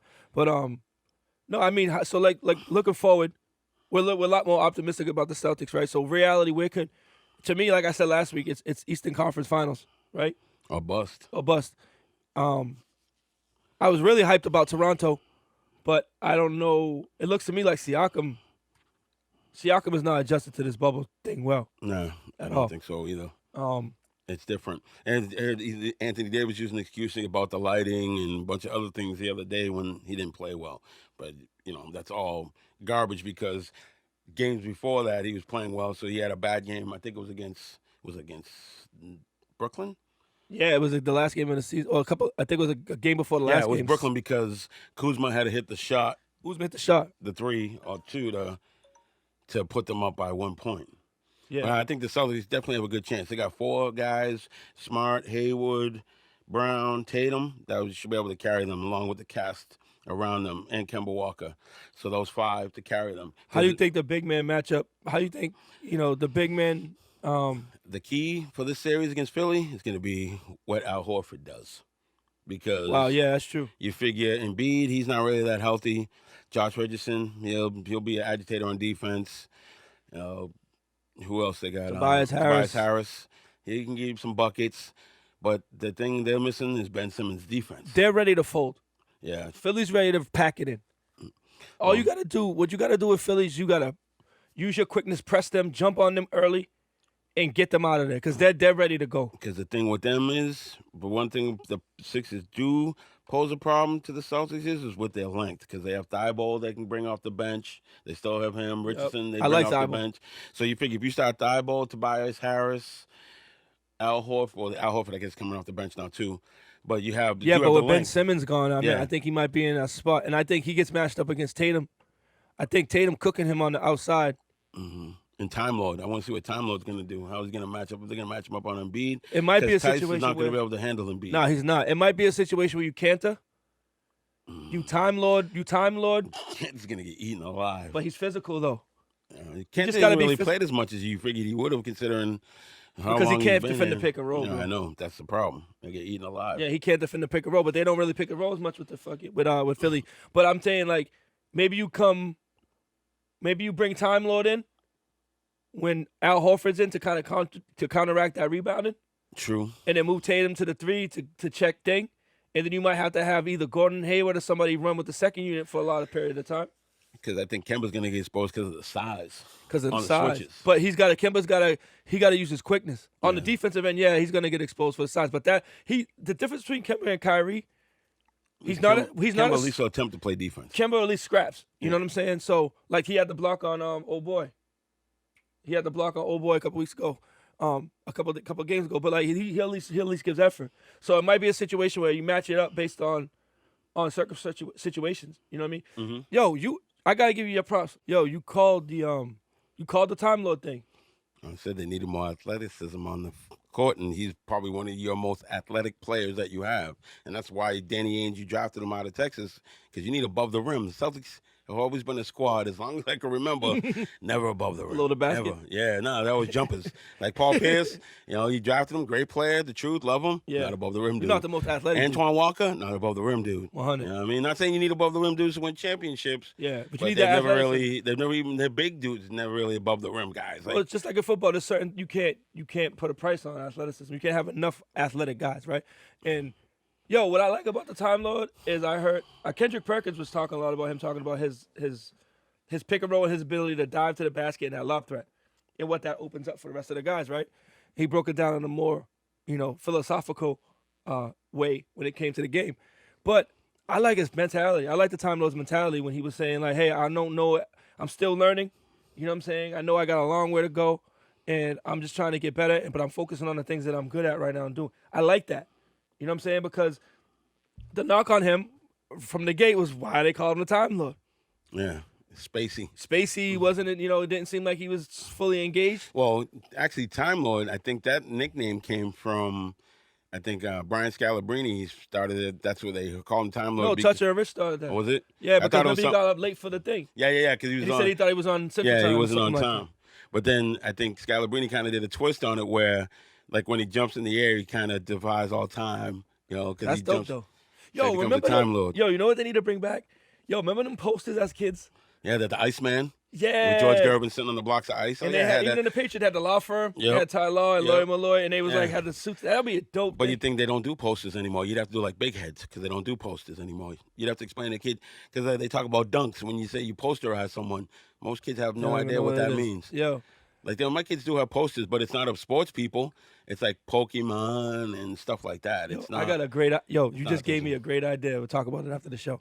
But I think I'm optimistic about the Celtics, man. I like how they're playing, and for me, it's never really about their talent. It's about their mentality and how they locked in and the coaching that they're getting and how they're receiving the coaching. And one thing I like about Jason Tatum, and Scalabrine said this, and Jaylen Brown, they're not settling for jump shots. Nope. You know what I'm saying? They're going to the basket, and their jump shots are coming. So, I think Eastern Conference Finals, jump on these Philly bums. Definitely. Get them out of there. Yeah. As talented as Joel Embiid is, he's a clown. Big guys that are aloof and goofy don't win nothing. Nope. Look at the history. Thing is, he needs he needs Jimmy Butler. He needs like a Charles Oakley type power forward. Somewhat. No, but I'm saying he needs an older dude to come, a veteran. And stop being a goof. Correct. Like a Akeem Olajuwon. Sit down with him. Akeem Olajuwon, somebody to sit down with him and say, bro, you could be so much better than what you are right now if you actually focus on the game. You're not on YouTube. Let me ask you a question. You're not on YouTube doing soccer kicks in your home country on the dirt, landing on the ground. Looking at Rihanna on the sidelines. Let me ask you a question. If I say to you, Ben Simmons, you keep Jimmy Butler. Philly kept Jimmy Butler, right? Trade away Joel Embiid and keep Jimmy Butler and Ben Simmons? You trade away. I'm just saying. Oh, you trade away Ben Simmons? To OKC for Chris Paul and Alexander. Yeah, that'd be nice. That'd be nice because they'll give Chris Paul will keep Embiid in line. And Butler. And then you got Alexander, who's a scorer. You got too many headstrong dudes there, though, with Butler and Chris Paul. Yeah, because they just threw each other. He needs one alpha. Those are two alphas. He just threw homeboy on the ground. Yeah, that could conflict with each other. Like Jimmy Butler, like you said, even if you got him for Alexander and another one of them but maybe it's Schroeder or somebody. Because I said that before. I 'Cause had them a two can't play conversation with together. Jimmy Butler was the dude, and I said the biggest mistake the Sixers made was, and the Celtics made the same mistake, was letting Al Horford leave, and the Sixers' biggest mistake was letting Jimmy Butler leave. But do you think the Celtics made a mistake by letting Al Horford leave? Truly, though, Yes, for the money that he got. it don't matter. He would have stayed if he had known that Kemba was coming. They didn't talk to him about it. He said he would have taken less money. I'm not sure. If he'd known Kemba Oh, was if going to that's be the here. case, then that's a different situation. If you have but Kemba and Al Horford on the squad, they need Al Horford. That's championship. They need Al. It would have been nice to have Al Horford. I'm not sure Because Al Horford matched up with Embiid and also helps on the wall defense with Giannis. Yeah, I was just looking at it as a money situation. You know what I'm saying? But it's not about money now. It's about the money you got to pay him down the line. Correct. That's what it was. And you look at that trade. You look at that signing for them. Did that really work out the way they thought it would? For Philly? Yeah. Absolutely not. Absolutely not. You paying them all that money to come off the bench? Yeah, absolutely not, man. So that's the jersey. I mean, that's the green tee. So we got the Pats, man. We got this. Quarterback controversy. Your boy taking snaps, taking reps. He's third on the reps. He's not even getting first team reps. You know what that is. Your babe. boy Cam ain't even. But Bill said he's doing well. You know what that is. Somebody like Cam, you got to keep his ego in check. And then you can't just I'm not saying I'm a Cam fan, but you just don't hand it to him. And then he said the rookie's about to go into deep water. They're already in the water now. He said it's about to get deeper. He needed dudes that he can get back to his shit with. Yeah. Check. Controlling, handling the. Well, young, eager, willing to learn, not set in their ways. Yeah, man. Don't have outside distractions. You know what I mean? They just want to play football. They're focused on football. Mm-hmm. And I think, and it'll be more like, I guarantee you, this camp is probably more like a college atmosphere. 100%. And more to they can't do the hitting because they can't wear any equipment. But it's more like his old school way of teaching, because now it's a lot of film study because everything's remote. Now that they have him in camp, now it's a lot of one-on-one. They gave out all the jersey numbers to the rookies. They get your boy wearing number 50. Yeah, that's funny. I'm going to do that. Hey, National Power Force, I'm doing that next year. Everybody's going to be coming out there with different numbers. Ones. Yo, and the thing about it is, I was listening to, I think it was Ryan Clark, and he was saying how, the perception of Cam amongst the world and the perception of Cam a lot of these young dudes, they look up Cam. So seeing Cam there, their energy is different. What I'm saying is, I think the team, and you got a lot of people critical of the team and where they're going to go, right? But it may be a different atmosphere inside there. They might be super optimistic about where things are going. And they're just looking at it from a percentage of we're going to come here and we're going to work. You know what I'm saying? We're going to try to get better. And let's talk about, obviously, camp started. We're not going to have no preseason games. Lamar Miller just came. He was put on the PUP list. What do you think about the Lamar Miller signing? It's just more bodies. That's all that is. You don't think? Sony Michel is on the PUP list too. So you're just trying to. You got Damian Harris. You got Burkhead. You still have Bolden. You still have James White. That's a lot of backs. Yeah, true. And I mean, I would be excited about Lamar Miller. I'm sorry. Why am I back calling when it was him? Miami Lamar Miller. No, if he didn't come off for Achilles surgery. But I'm saying, if it was the Lamar Miller from the Miami Dolphin days, not the Houston Texan days. Yeah, and the thing about it too was Damian Harris. Now you have a chance to really get a jump start on all this. If them two dudes is on the PUP list, he's a 3rd round pick, bro. True. So he's getting all these preseason reps. You know what I'm saying right now, because Burkhead's a veteran. He's probably not out there as much. You know what I mean? James White's a veteran. He's probably not out there as much. So I wouldn't be surprised to know that Damian Harris is getting the majority of the reps just off of the fact that he's young, and there's really no other buddy out there really to take those reps away. So that's why I think the preseason hurts. Yeah, I think so too, because now you don't get those reps. You don't get that, okay, you're running a 9-yard out. I know exactly at 7 you're going to cut, so I'm going to throw the ball now. Yeah. So when you get to 9, the ball's going to be, boom, right there. But that's going to be off. Yeah, and but I also think too, it's like that first initial, wow, this is the NFL. True. Moment's going to come in the beginning of the season. Because you get a lot of young players on the defense. All your linebackers are all young. All young. Now, question, are they able to do those? They're not going to do the complex schemes. No, but no, they're not going to. But remember how they do the joint practices? Are going to be able to do joint practices? No joint practices. Oh, that sucks. So you're really going to have to gauge things off of what you see. You figure most teams, they're not going to be the team that they're going to be until week 4 or 5, because your first month's going to be like preseason. Yeah, but the Patriots can't afford to They really can't. All teams can't afford to start out the gate slow. Yeah, but Patriots have a propensity to, Belichick Start slow anyway. First game. But you figure like also, this is a different team. This is not Tom Brady led. This is, well, 100%. we don't know who the quarterback is. But let's say the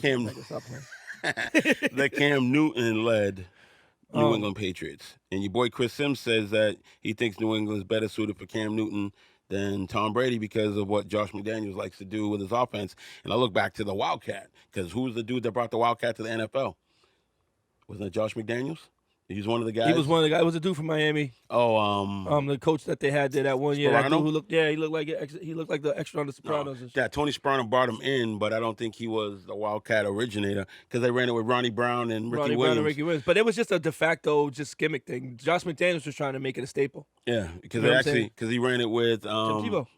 Yeah, Tim Tebow and Brandon. No, Sean Moreno. Yep. He was a running back in Denver, and he was a running back. He was a running back in Miami for a while too. But the thing about it is, I think, you're starting to see a lot of that pop up now, right? Where people, you've seen a lot more of the college game in the pros, RPOs. But you're starting to see a lot more people express the possibilities of what Cam does. You know what I'm saying? How to make it easier. But this is the thing I want to say. There was a report that came out about. Tom Brady don't run, so that makes your offense, your rollouts, all that different. Yeah. Everything has to be pocket-centric. But I don't know why they didn't move the pocket with Tom Brady. Like, they were talking about... But that's not what he likes to do. He don't like to move and throw it. He wants to be stationary, bounce, get that but sometimes you got to... He know him. He's a comfortable bounce quarterback, not the... I'm not talking about roll him out. I'm just talking about, your drop back point is here. Your drop back point is here. He don't like that. He wants 1, 2, 3, get rid of the ball. And here 1, goes... 2, 3, get rid of the ball. No, 1, 2, 3, 4, 5. 1, 2, 3. Ball's gone. And this is the thing. That report that came out that said there was a conflict for the last 2 years of offensive philosophy. Because he didn't have input. With Josh McDaniels. Yeah, he had lack of input on the offense. I think it was more that Josh McDaniels was trying to go in a different direction. Well, Joe Montana said in an interview that Tom Brady told him after the Super Bowl that one of the reasons why he left was lack of input and the coaches wore him out. Which is fine. 20 years? Which is fine. I mean, I understand that. You figure you work at a company for 20 years?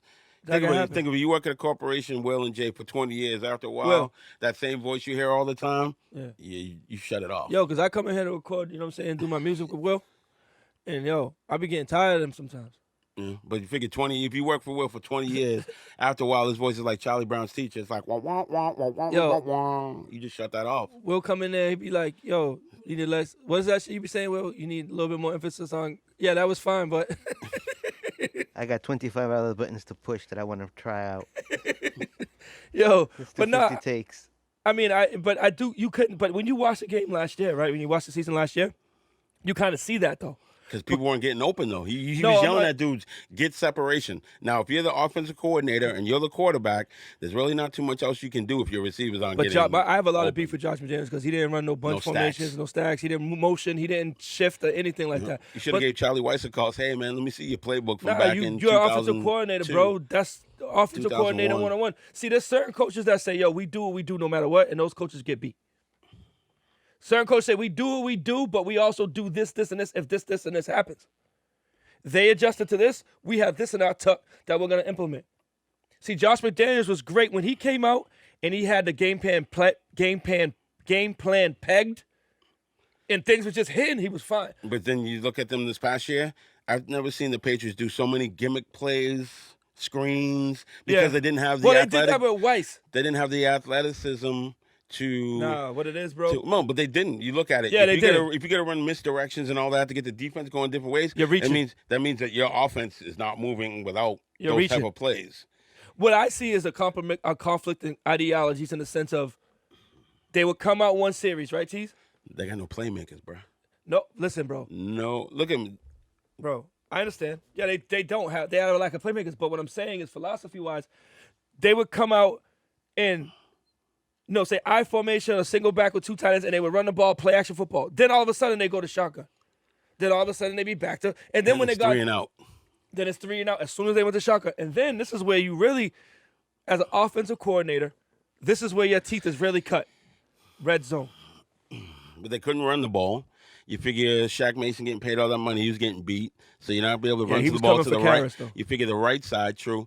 You can't run to your right side, which would normally be your power side. And now, so what do you do now? You're the guard, Tees, and you got a bum-ass center next to you, and you got a bum ass tackle, and you have no fullback. You lost. you're your trying to, fullback, and too. you got 2 tight ends that can't block, so they can't help the tackle, help you, help the guard, and now you're kind of in a no man's land, like yo, and now you're looking like a turnstile, and everybody's like Tease, Yeah, what happened? and you're like he can't block. There were times he was getting beat 1-on-1 though, because Oh, yeah. his pass blocking is not as strong. Well, look where he comes from. Worse. True. Georgia Tech, Georgia Tech, they're running that wing squad. T. You know what I'm saying? But I just think there was a conflict of philosophies, and I also think there was no creativity in the sense of stacking your guys. Yo, Nikhil, and I also think Tom Brady wasn't comfortable throwing in the small windows no more. Well, he didn't trust the people he was throwing to. I guarantee you if that was Danny Amendola or Wes Welker or Randy Moss, he throws that ball in there because he trusts them enough that they're going to go get True. it. There were a lot of plays where I forget what game was it, where the dude ran through the back of Nikhil Harry to pick the ball off. Like Nikhil Harry turned around on he ran like a 9-yard, just comeback. Yeah. And he was starting to come back to the ball, but he wasn't aggressive enough when he came back to the ball, and the cornerback beat him And to he's the ball. big. He's big. He shouldn't be getting beat to the ball. But I think, listen, man. Off air, me and T's getting the fights. So I had to text his wife and tell her I hate him. And she was like, "No, you don't." And I'm like, "He's stupid. I hate him." And she's like, "No, you don't." Over this Tom Brady thing. There's a lot of things that we can talk about as far as the fact of the matter is this. I've narrowed it down and I've backed off of my stance a little bit. T's called me because I'm a coach now. He says but I just think that at the end of the day, he didn't want to be here. They didn't want him here. And things had to move on. They ain't got no weapons for him, bro. But as of this year going forward with the Patriots, no weapons. I think that none. a lot of that stuff makes sense now, though. Because you look at this is what I said. But this is the thing. Hold on, Tease. Because he's just like Peyton Manning when he went to Denver. He was looking at the Colts at the time, saying, "All right, Colts don't want me no more. Where am I going to go? I'm going to look at the defense. Defense in Denver was Best good. possible situation right? for me to be successful. Denver's defense was good. They had 2 good corners. They had Von Miller. They had dude from the defensive end that played for Dallas, and then he went to Denver. Where DeMarcus Ware. And they had a good offense. They had your boy Emmanuel Sanders. They had Demaryius Thomas. And Eric Decker. And they had Eric Decker. Yeah, but what was the tight end that was good for like a couple of years? I can't remember. He ended up going. I think he ended up going to Jacksonville after that. But no, I mean, bro, listen.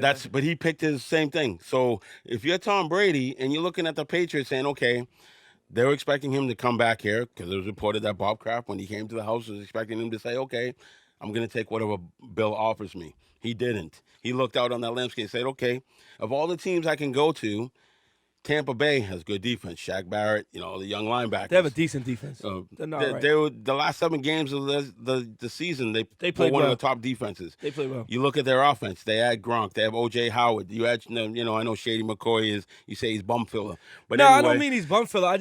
But then you add Evans and Goodwin. Now, for me, they should go in the Super Bowl. Not even winning the Super Bowl. I'm looking at if you're looking at squads. Mm-hmm. He put himself in a good situation. Correct. He put himself in the best situation. Well, I mean, the Chargers could have been a good situation too. But he didn't want to go there. I guarantee his wife didn't want to move there. Well, according to the report for Us Weekly, she didn't want to go to Tampa Bay either. But that was close to the East Coast because his son's in New York. Yeah, but his son from his previous marriage is in New York. Tampa Bay is about as closest to New York as we are to Australia. Closer than San Diego. No, on the West Coast because it's a time zone thing. You figure if you're gonna fly and you get to fly to see your son, it's gonna be a shorter flight from maybe Tampa that was Bay. a concession. No, I'm saying it's a shorter flight from Tampa Bay to New York than it is from San Diego. Listen, Tampa Bay, you get on the PJ. Family makes a difference. 100%. And my thing was, Tom Brady was family here, and Kraft knew that, and Belichick could not separate those two, and just give the dude what he's due, and then send him on his way. Let him play to 45, and then you figure it out from there. I think it got petty. Exactly. And Because when all of Belichick's boys came out and had all those reports, that was all his boys. TB has some too. No, but I'm saying Belichick did it first. He had it out in the press that, Tom's not doing this, Tom's not doing. You don't put that out there. You handle that in-house. You don't stop putting out the dirty laundry because this is an organization that nothing gets out in the press unless Bill Belichick wants it out there. Yeah. Yes or no? 100%. So if all this stuff, unless you have a quarterback that's going rogue, but I'm saying but Tom Brady wasn't speaking. This is all stuff. No, Tom Brady was playing politics though. But he's not speaking in person. Because they're not paying him. No, I understand. No, listen. If My beef if with you Tom work Brady somewhere is for this. 15 years, you're a truck driver, you're working for 15 years, you show up on your job, you're expected to be paid and compensated a certain way because you've given 15 years of your life to a corporation. Now, all of a sudden, they're going to turn around and smack you in your face and tell you, no, Yo. Jay, we're not going to give you what you do. That's Even why- though you've driven a truck all the way across this country for the last 15 years for us, you've been that's our why- number one driver. That's why. You're going to tell them go take a leap and you're going to go out on your own and start your own TB12. Yeah, I won't. I'm not working for nobody for 15 years. I'll start my own shit. But I know what you're saying. No, I understand. Listen, bro. We know what the situation is, and we talked about this. Robert Kraft is it's to blame. But he wasn't going to step in. He got to step in. You start seeing them dudes shooting at, unless you want your legacy. Unless you want your legacy. Before, he stepped in before with the Jimmy G thing. No, but he stepped in and took sides. He Yeah, no, shouldn't that's what I'm have stepped in saying. and He take stepped sides. in and took You got to put the sides. fire out.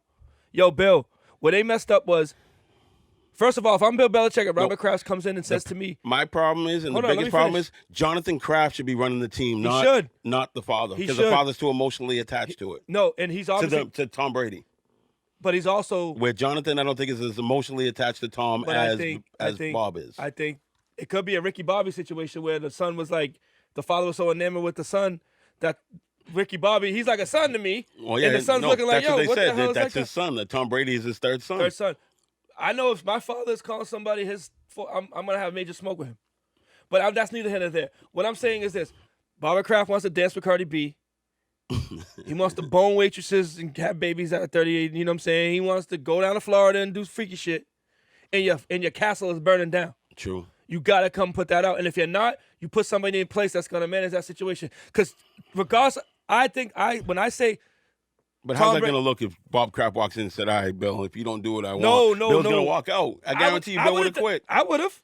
If that he did it. He did it with Garoppolo. So for 20 years, you let me pilot this thing to unprecedented success.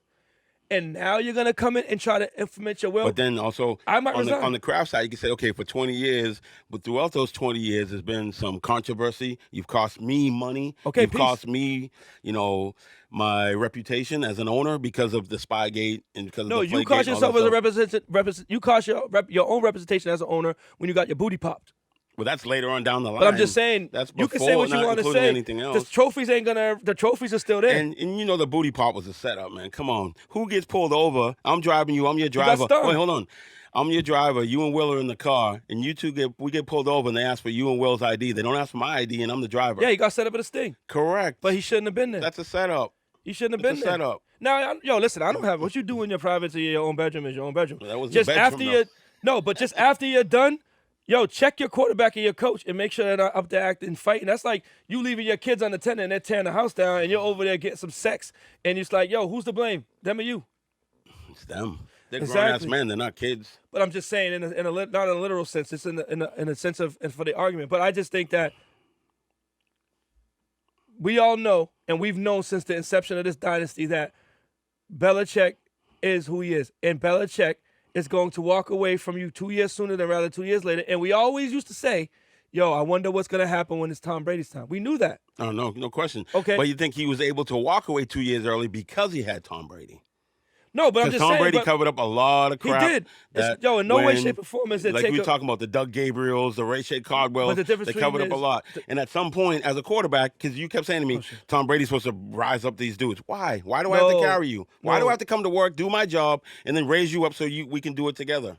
No, Because that's what but you think that's what the longest that was the speak was. Tom Brady they bring in all these bum receivers and he makes them better. He but you elevates heard what them. Willie McGinnis said the other day. He can't do Because- that anymore. No, but Willie said he can't do that anymore. No. Hall asked Willie McGinnis about. He was talking about Aaron Rodgers and Aaron Rodgers, the teams that he's had, and only has one championship. And Dante Hall basically is like, Willie, you were on teams that, didn't have a lot of talent. And then Willie was like, well, wait a second, bro. They did have a lot of talent. Willie McGinnis like, we had a lot. Like, what are you Yeah, talking about? crazy He talent. checked him. So I'm not here to defame. I'm not here to defame Tom Brady's legacy and what he did prior. What I'm saying is, Prior. You ain't got nothing to do something current. That's what I said. You set him up to fail. They set him up to fail. I'm a coach. I'm not setting up my guy to fail. But you don't go and get him any talent. You don't get him anything to throw to. If that's the case, Bill Belichick should be fired on the spot. Correct. It's insubordination. Nobody checked Bill Belichick, and that was a problem. You got Robert Kraft. Exactly. I'm saying nobody. Like you said, he was down in Florida getting booty popped. Yeah. So there's nobody up here checking the miser running. Yo, Bill, listen, I understand. Bill. Nobody's checking the emperor. Listen, Bill, I understand this is how you work with these other people, but this is Tom. Because you figure Darth Vader is now. The emperor was down in Florida. Darth Vader's running the Death Star, and he comes and choking. And now he's cutting stormtroopers left and right. And he just cut the head stormtrooper. Yo, they both have something to play in it, and I guess you got to point to the top. And the thing about the situation is, Bill, when he stepped in and made Bill Belichick trade Garoppolo, Bill Belichick had already went out there and said, we all know Brady's contract situation and all this. He already went out and said, ask the quarterback about the flaking. So there was already a fire brewing. So as Tom Brady, you're like, oh, what the hell is he throwing me under the bus for, right? Yeah, talk to the quarterback. Yeah, okay. So whether there was a conversation between Bill Belichick and Robert Kraft. And that's BS because Bill Belichick knows every single thing that goes on with that football team. First of all, who cares about the football? No, I don't. I know universal gas law. They made a big deal about science. that. But who cares? Even Aaron Rodgers came out and said, I overinflate. Who cares? Exactly. It didn't matter. It was the Patriots. Peyton Manning throws with gloves on. Does the gloves give you unfair advantage? I'm saying it was the Patriots. It was just another reason to pile on them. That's all. I just think that they went defensive for no reason. They just said, we don't know. We don't care. Just like right now, they lost a third-round pick because their TV crew got caught on the sideline. What does the TV crew have to do with the team? And why would you take a third-round pick away from the team when the team didn't have anything to do with that? No, I understand that. But what I'm saying... That's you think about that precedent. That a team was... The Patriots were punished for their Patriots.com violation, not team violation. The team didn't do anything wrong. It was Kraft Media or something like that, right? No, correct, which has nothing to do with the football operations. So why would you take away a draft pick, which has to do with operations, when the TV side was caught, which has nothing to do with the actual NFL pro football team? Because then you waited until they made picks to say, okay, we're going to take a third from you now. Yeah, so because that's basically a league setup. It's like when you have unprecedented, like Ali, you have unprecedented success. People got to figure out a reason why because they don't understand how you're successful. They're hating on you, and they hate the thing. But what I'm saying is this: Tom Brady should have been able to retire a Patriot. Bill Belichick should have made concessions for Tom Brady. But he didn't. But I feel like Bill Belichick thought that not just necessarily Tom Brady, but Tom Brady's squad was trying to hijack his team. And he got, instead of being a man about it, he got petty and defensive. And Tom Brady... No, I say he got... Because he's like... And I look at it this, too, where he's like, okay, since you don't want to do what I want you to do, I'm going to trade away your boy to Detroit when he's going to trade Gronk to Detroit. Because what did Gronk say? He will not catch a ball from nobody else but who? Who did he say? I think he was trying to... I think he was but worried Gronk about came them out and two said, hijacking his team. Yeah, and Gronk... The two dudes, yeah. You figure those are the two best players so on I got to your get team. my locker room back. Like, Correct. I got to get my ability to... But the thing about that all started... So you're splitting up, you know... But Gronk wasn't Gronk who Gronk had been in the past those days. He had a great Super Bowl. Man, they don't win the last Super Bowl without him. Absolutely. Listen, Gronk is the best tight end ever, probably one of the top 10 players to ever play.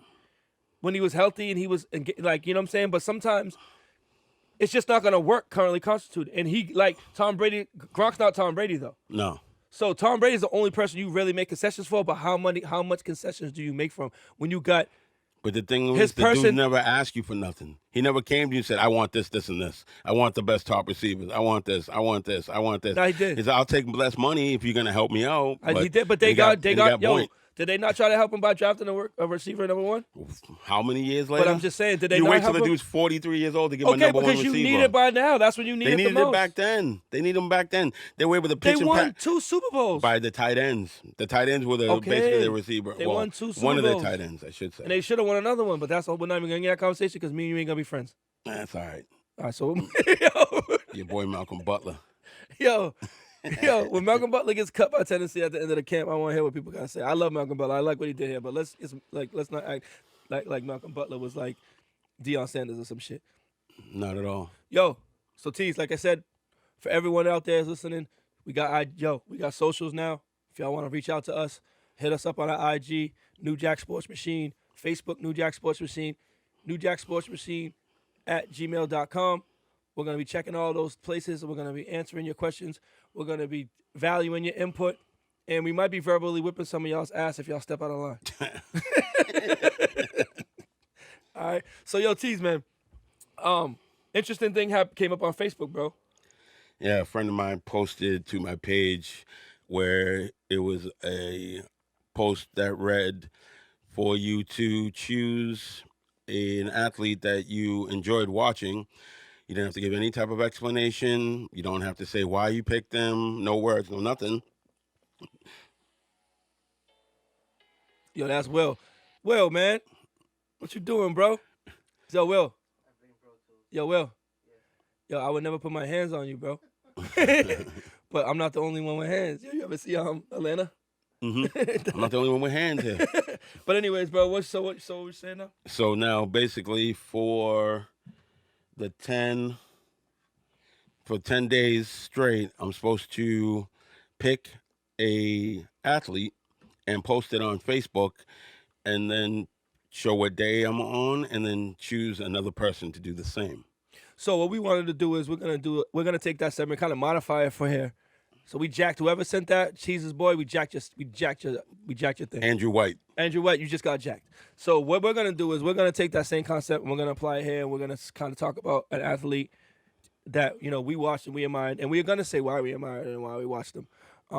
So I don't remember who did you pop up first, Cheese? My first one was Muhammad Ali. It just shows how old I am. No, that's cool, Joe. I mean, you can't pick greatest. a better one. Got to see the greatest. Just watching Muhammad Ali, his Cassius Clay, Louisville Lip, just see how smooth he was and how he dealt with, social issues, how he dealt with, the Vietnam War at the time. He was stripped of his championship. He's still proud, still held his head high, still stuck with his beliefs, never wavered, and ended up winning his championship back. Like, some of the best years of his career was stripped from him because he refused to go to Vietnam. And I don't think people realize that. His prime. Yeah. So we call him the greatest, and he didn't even have his prime. No, I think it was 5 years. It was like a 5-year period where he was not the heavyweight champion of the world because he had no beef with the Viet Cong, was his exact words. Ain't no Viet Cong ever called me nigga. Exactly. So he had no issues with wanting to fight them, no interest fighting in what he called the white man's war, which a black man had no place in. And a lot of Black Vietnam vets, I don't know if you guys seen Five Bloods a lot. I know my Uncle Alan, shout out to my Uncle Alan. God bless. A lot of Black Vietnam vets, they didn't really have a lot of vets. Anybody that fought in Vietnam had a horrible time. Let's just say it like that. But a lot of Black Vietnam vets, they were treated like crap, and they were put in very dangerous, more than dangerous situations, and sometimes you just can't afford and other things, right? But Muhammad Ali is one of them dudes where he's like, you don't really even got to explain. You just say Muhammad Ali, and everything about what he says and what he meant speaks for himself. But, I mean, for me as a young kid, I'm a little younger.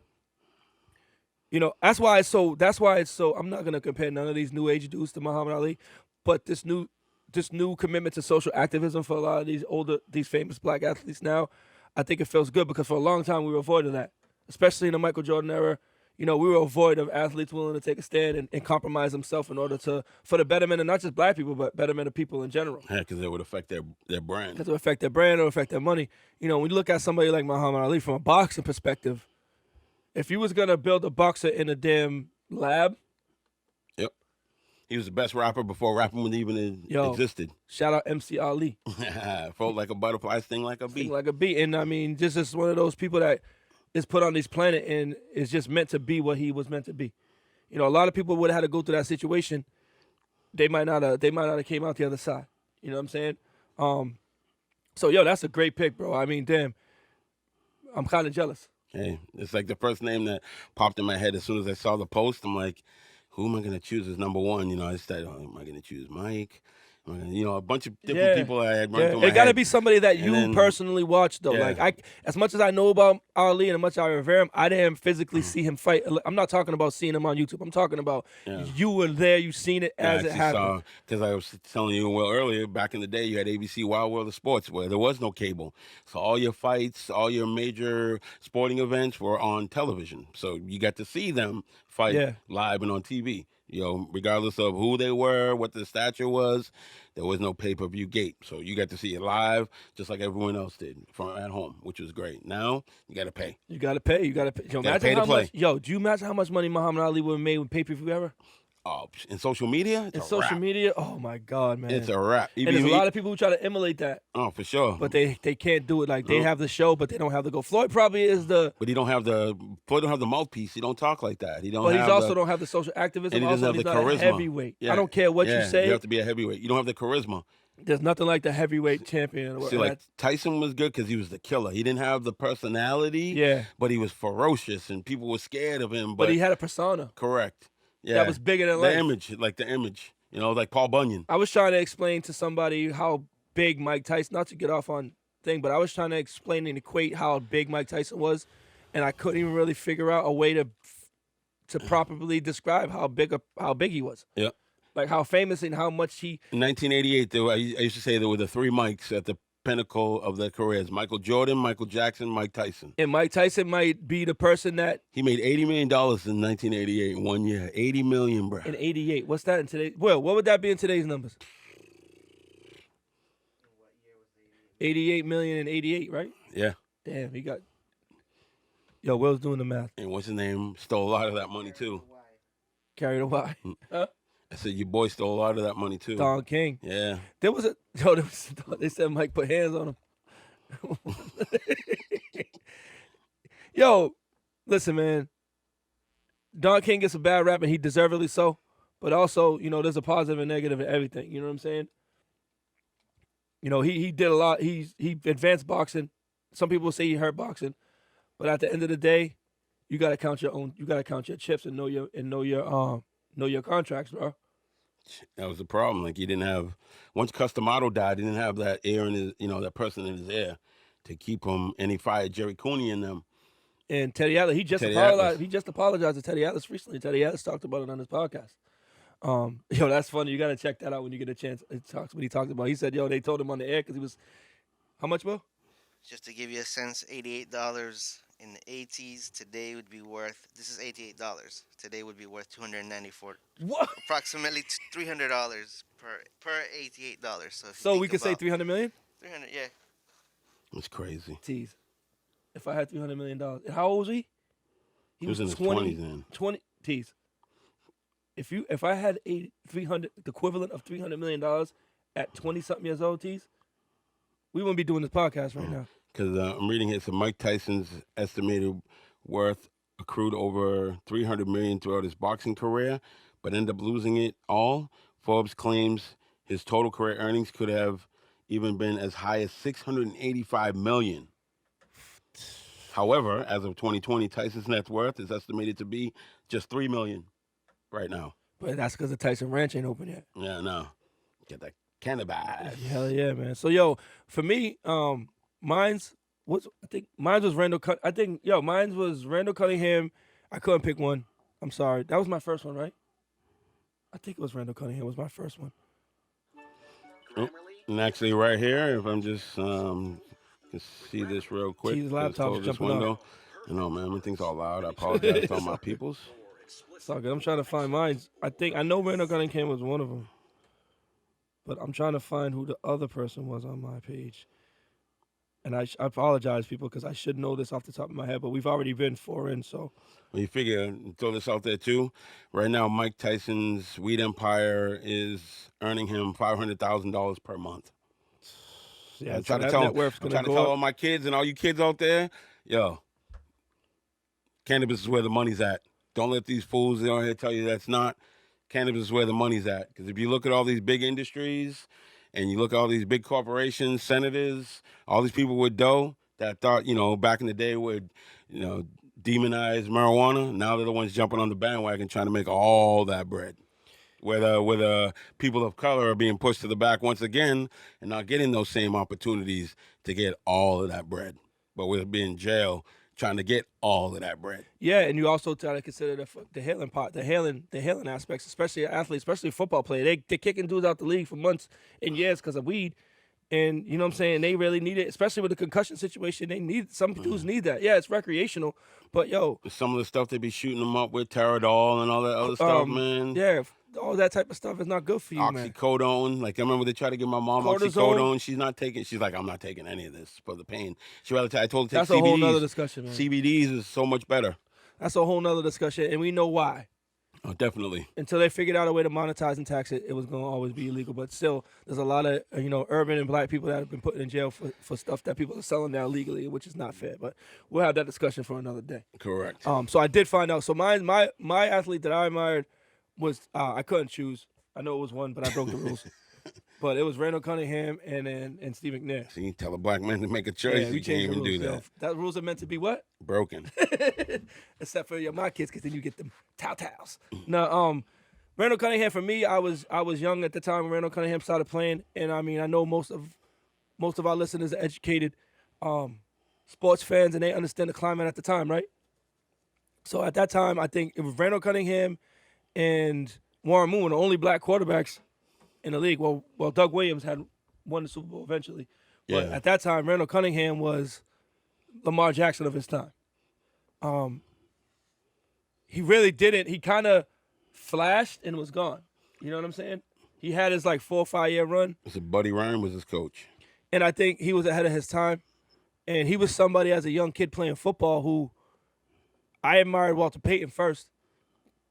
I never even thought of playing quarterback, Tease. Never even dropped in my head because I didn't even think it was even a possibility because we didn't see anybody that even so you never even thought like quarterback. He's one of my boy's favorite players. Actually, Randall Cunningham went to his Facebook page and gave him a shout out because he just recovered from COVID-19. So Randall went on his page, found out he's a big Eagles fan, and Randall gave him a shout out on his Facebook page. I wore number 12 cool. Warner because of Randall Cunningham. You know what I'm saying? Like he was the first person I looked at and said, "Wow, yo, I can play." Because that was a time when, in the quarterback position, you look at the quarterback now, athleticism, is a positive. But back in the day, it was like they stunted it. Because it was Doug Evans was the other dude that played for the Raiders. He was the only other. I don't even remember Doug Evans. Yep, he was the only other black dude as a quarterback. Was Doug Evans, Doug Williams, Randall Cunningham, Warren Moon, and then Warren Moon. And then you came along with Jeff Blake, and then you had a couple other dudes. Rodney Peete. Yep. But there was always a ton of black quarterbacks in college, but it was just like that was the cap. Yeah, because then once you got to the pros, it made you a running back or they took career into a wide receiver. Yeah, and I was even actually watching, I was watching Tommy Frazier the other day. And I'm like, yo, could you imagine Tommy Frazier playing right now in the league the way it is right now? That would be to his betterment. Well, you figure that, like I said earlier, the college game has morphed its way into the pro game because you have a lot of college coaches, offense, man. A lot of college coaches that are coming into the game. Plus, you have quarterbacks that don't read offenses, so they're look at the cue card. Yep, but no, also too though the college, the high schools, because it's easier to run those offenses. Correct. So they're learning them in high school, so they're learning them in college, and then very rarely do you go. I coach Pop Warner, I coach youth football. You see the wing tee. But a lot of times you don't see I formation no more. You don't see you see either pistol or you see shotgun. We wasn't even we couldn't even shotgun snap, bro. A little update: Dame won bubble MVP. He should. I mean, T.J. Warren could have won it, but Dame kind of came in strong at the end of the bubble, man. It was hands down him or Booker. Yeah, between one of those two. But that's good for Dame. Now let's see what happens in the playoffs. When it really matters. They got the Lakers, right? Yes, they do. Oof, who's got LeBron? They ain't got nobody that got LeBron. Trevor Who's Ariza's got not Dame? They got no. Yeah, true. That'd be interesting.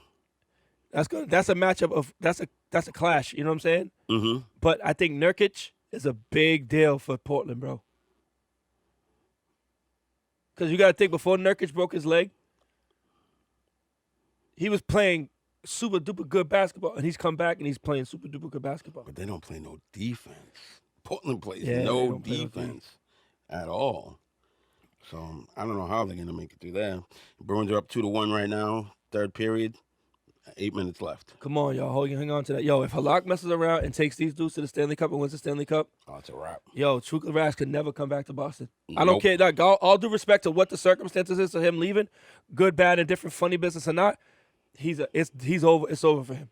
He ain't gonna be able to come back. Cause hockey fans, bro, like we said last week, man, they different, man. Definitely. You know what I'm saying? They different. So Randall Cunningham was my guy, and then I used to listen to a lot of people, and then when Steve McNair came, I remember almost getting into a fight with my boy Seth Bracey in his house because he told me Steve McNair was gonna suck. No way. And I'm like, yo, you ain't seeing, you must be crazy. Nah, Steve McNair was a beast. Steve McNair was a monster. You know what I'm saying? Music City Miracle. And a lot of City Miracle. Yo, a lot of what happened with Steve. No, it was Music City. It wasn't Music City because it was Tennessee. A lot of what happened with Vince Young had a lot to do with Steve McNair too. A lot of what happened with Vince Young and Oh, the greatest team ever assembled, Vince Young? No, I'm talking about when the Jeff Fisher shit when he was there and when they was letting Steve McNair go. Oh, yeah. And they wouldn't let him back in the building and all that stuff. They didn't realize that Vince Young, that was Vince his Young, idol. that was his idol, and he Yeah. was mentoring him. And it doesn't make no sense. That's another dude you see. Imagine if he played in this system. Different.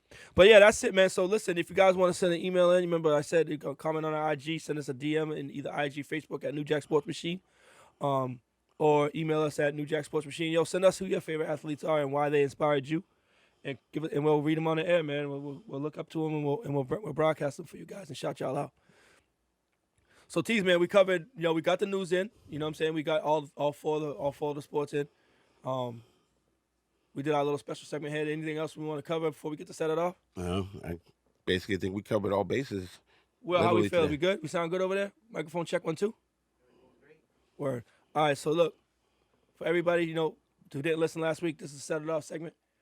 This is where me and Tease, call out somebody or question somebody or answer somebody, and basically, we verbally gut punched them for like about 10 minutes. So last week who we had? We had Zoe, right? Yeah, there's always a target. Zoe was a target this week. I was gonna go at Brady this week, Tom Brady, but me and T's already off the air. So let's go Robert Kraft. I'm gonna set it off on Robert Kraft. Bobby Kraft. I love Robert Kraft. I respect Robert Kraft. You know what I'm saying? I think he's been good. I think he's a good guy. This might cost us some money down the line if everything works out.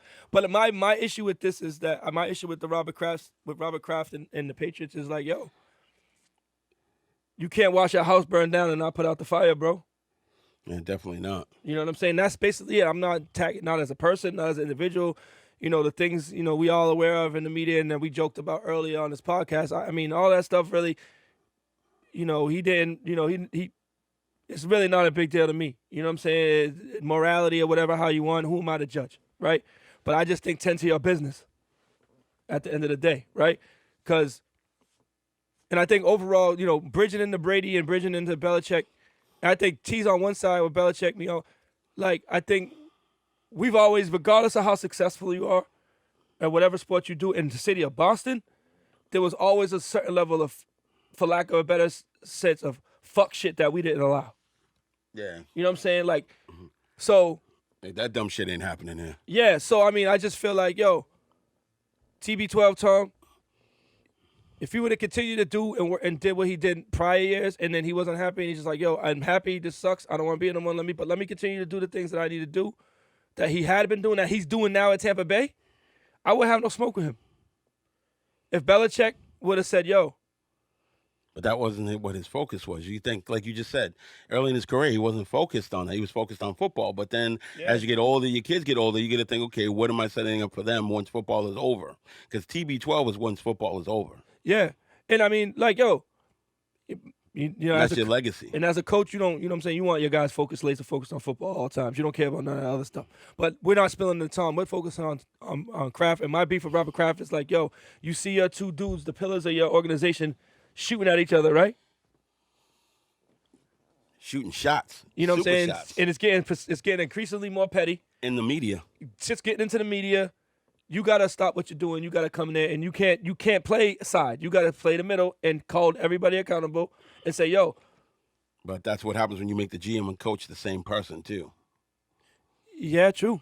True. Because you figure with most teams, if the GM's picking, he's picking what's based off of what he believes is going to be financially the best, and from the coach's input, what's going to be the best in the field. Here, you have both. You have a dude who's the coach and the GM, and the GM was very frugal. Yo, but he will go out and pay, like you said the other day. He did go out and pay for Stephon Gilmore. Yeah, but you gotta look. But yo, I cut but the he's checks. A defensive dude. He don't really care about offense. I write the check. So this is how it will go with me, Tom Bill. Hey, listen. Let me tell y'all something. Yo, Bill Belichick, I ain't never overstepped you on nothing. This is Tom Brady. Tom, they should have gave Tom Brady that deal when he first intervened. Mm-hmm. Yo, Bill, this is what's gonna happen. You gotta pick. Yo, I respect everything that you've done, but I'm never gonna step on your toes with anything. But this is Tom Brady. Yeah, because bad optics. So, Tom Brady, you want to play to your 45? I'd rather you play here to your 45 than playing anywhere else. So, here's your deal right now. 125, 130 million, 25 million a year for the next however many years. Maybe then he'll go, okay, well, I'll do this type of funny money so that you guys can get what you need to do. Because at the end of the day, and this is my wholehearted opinion, Tom Brady wants to play the 45 to solidify his after football situation, and he has to play the 45 at a high level, or that TB12 model fails. It didn't say I can cross the finish line, I can just crawl. It didn't say that I can come by on the walker. I got to cross the 45-yard line at a high level. Yeah, blazing. And when he felt like that was being impeded upon, he started to get more and more agitated. So you take that dynamic away, and you say, yo, Bill, everything else, I would never, but this is Tom, trade Jimmy, do whatever, everything else you got to do. Tom, cut the shit with all this. Guerrero, keep him out of his shit. You know what I'm saying? Yeah, don't have him talking to my players. He's right in this situation. You're wrong in that situation. This is how we're going to handle it. It's a wrap. I don't want to hear about it again. And it would have never caught. He's over there riding and, you know what I'm saying, dancing with Cardi B, Rick Ross. I'm a hip-hop dude, too. He's living off the fruits of the team's and winning. He deserves to be. No question. You're 7 years old. You want to ride with Cardi B? You want to do it? Then give the team to somebody. Well, like I always said, if his wife was alive, he ain't doing what he's doing now. He might still be doing it. Nah. Martha ain't letting that pop off. He crazy? They weren't even going to sign. Listen. They didn't sign Peter's old boy because of the domestic situation. Yo, if I had $1 billion and I was 70-something years old and I wanted to grow my hair out and wear Air Force Ones and dance around with Cardi B. She ran that. No, I'm saying if she wasn't there. Oh, yeah. That's what I happened. don't have no qualms with him doing that. But then if you can't tend to your business, let Jonathan Kraft handle it. Yeah, exactly. Step down, let your son run the squad. So that's the only thing I wanted to set it off on Robert Kraft for. Please, hopefully in the future, if we looking for sponsors, please don't hold this against us. And please let us come to Patriots Training Camp and broadcast one day. Please serve Mr. Kraft. All right, so that's that, bro. AOT's episode 2, my dog. Episode 2, it's a wrap. Yo, one more. Yo, Will, drop the joint.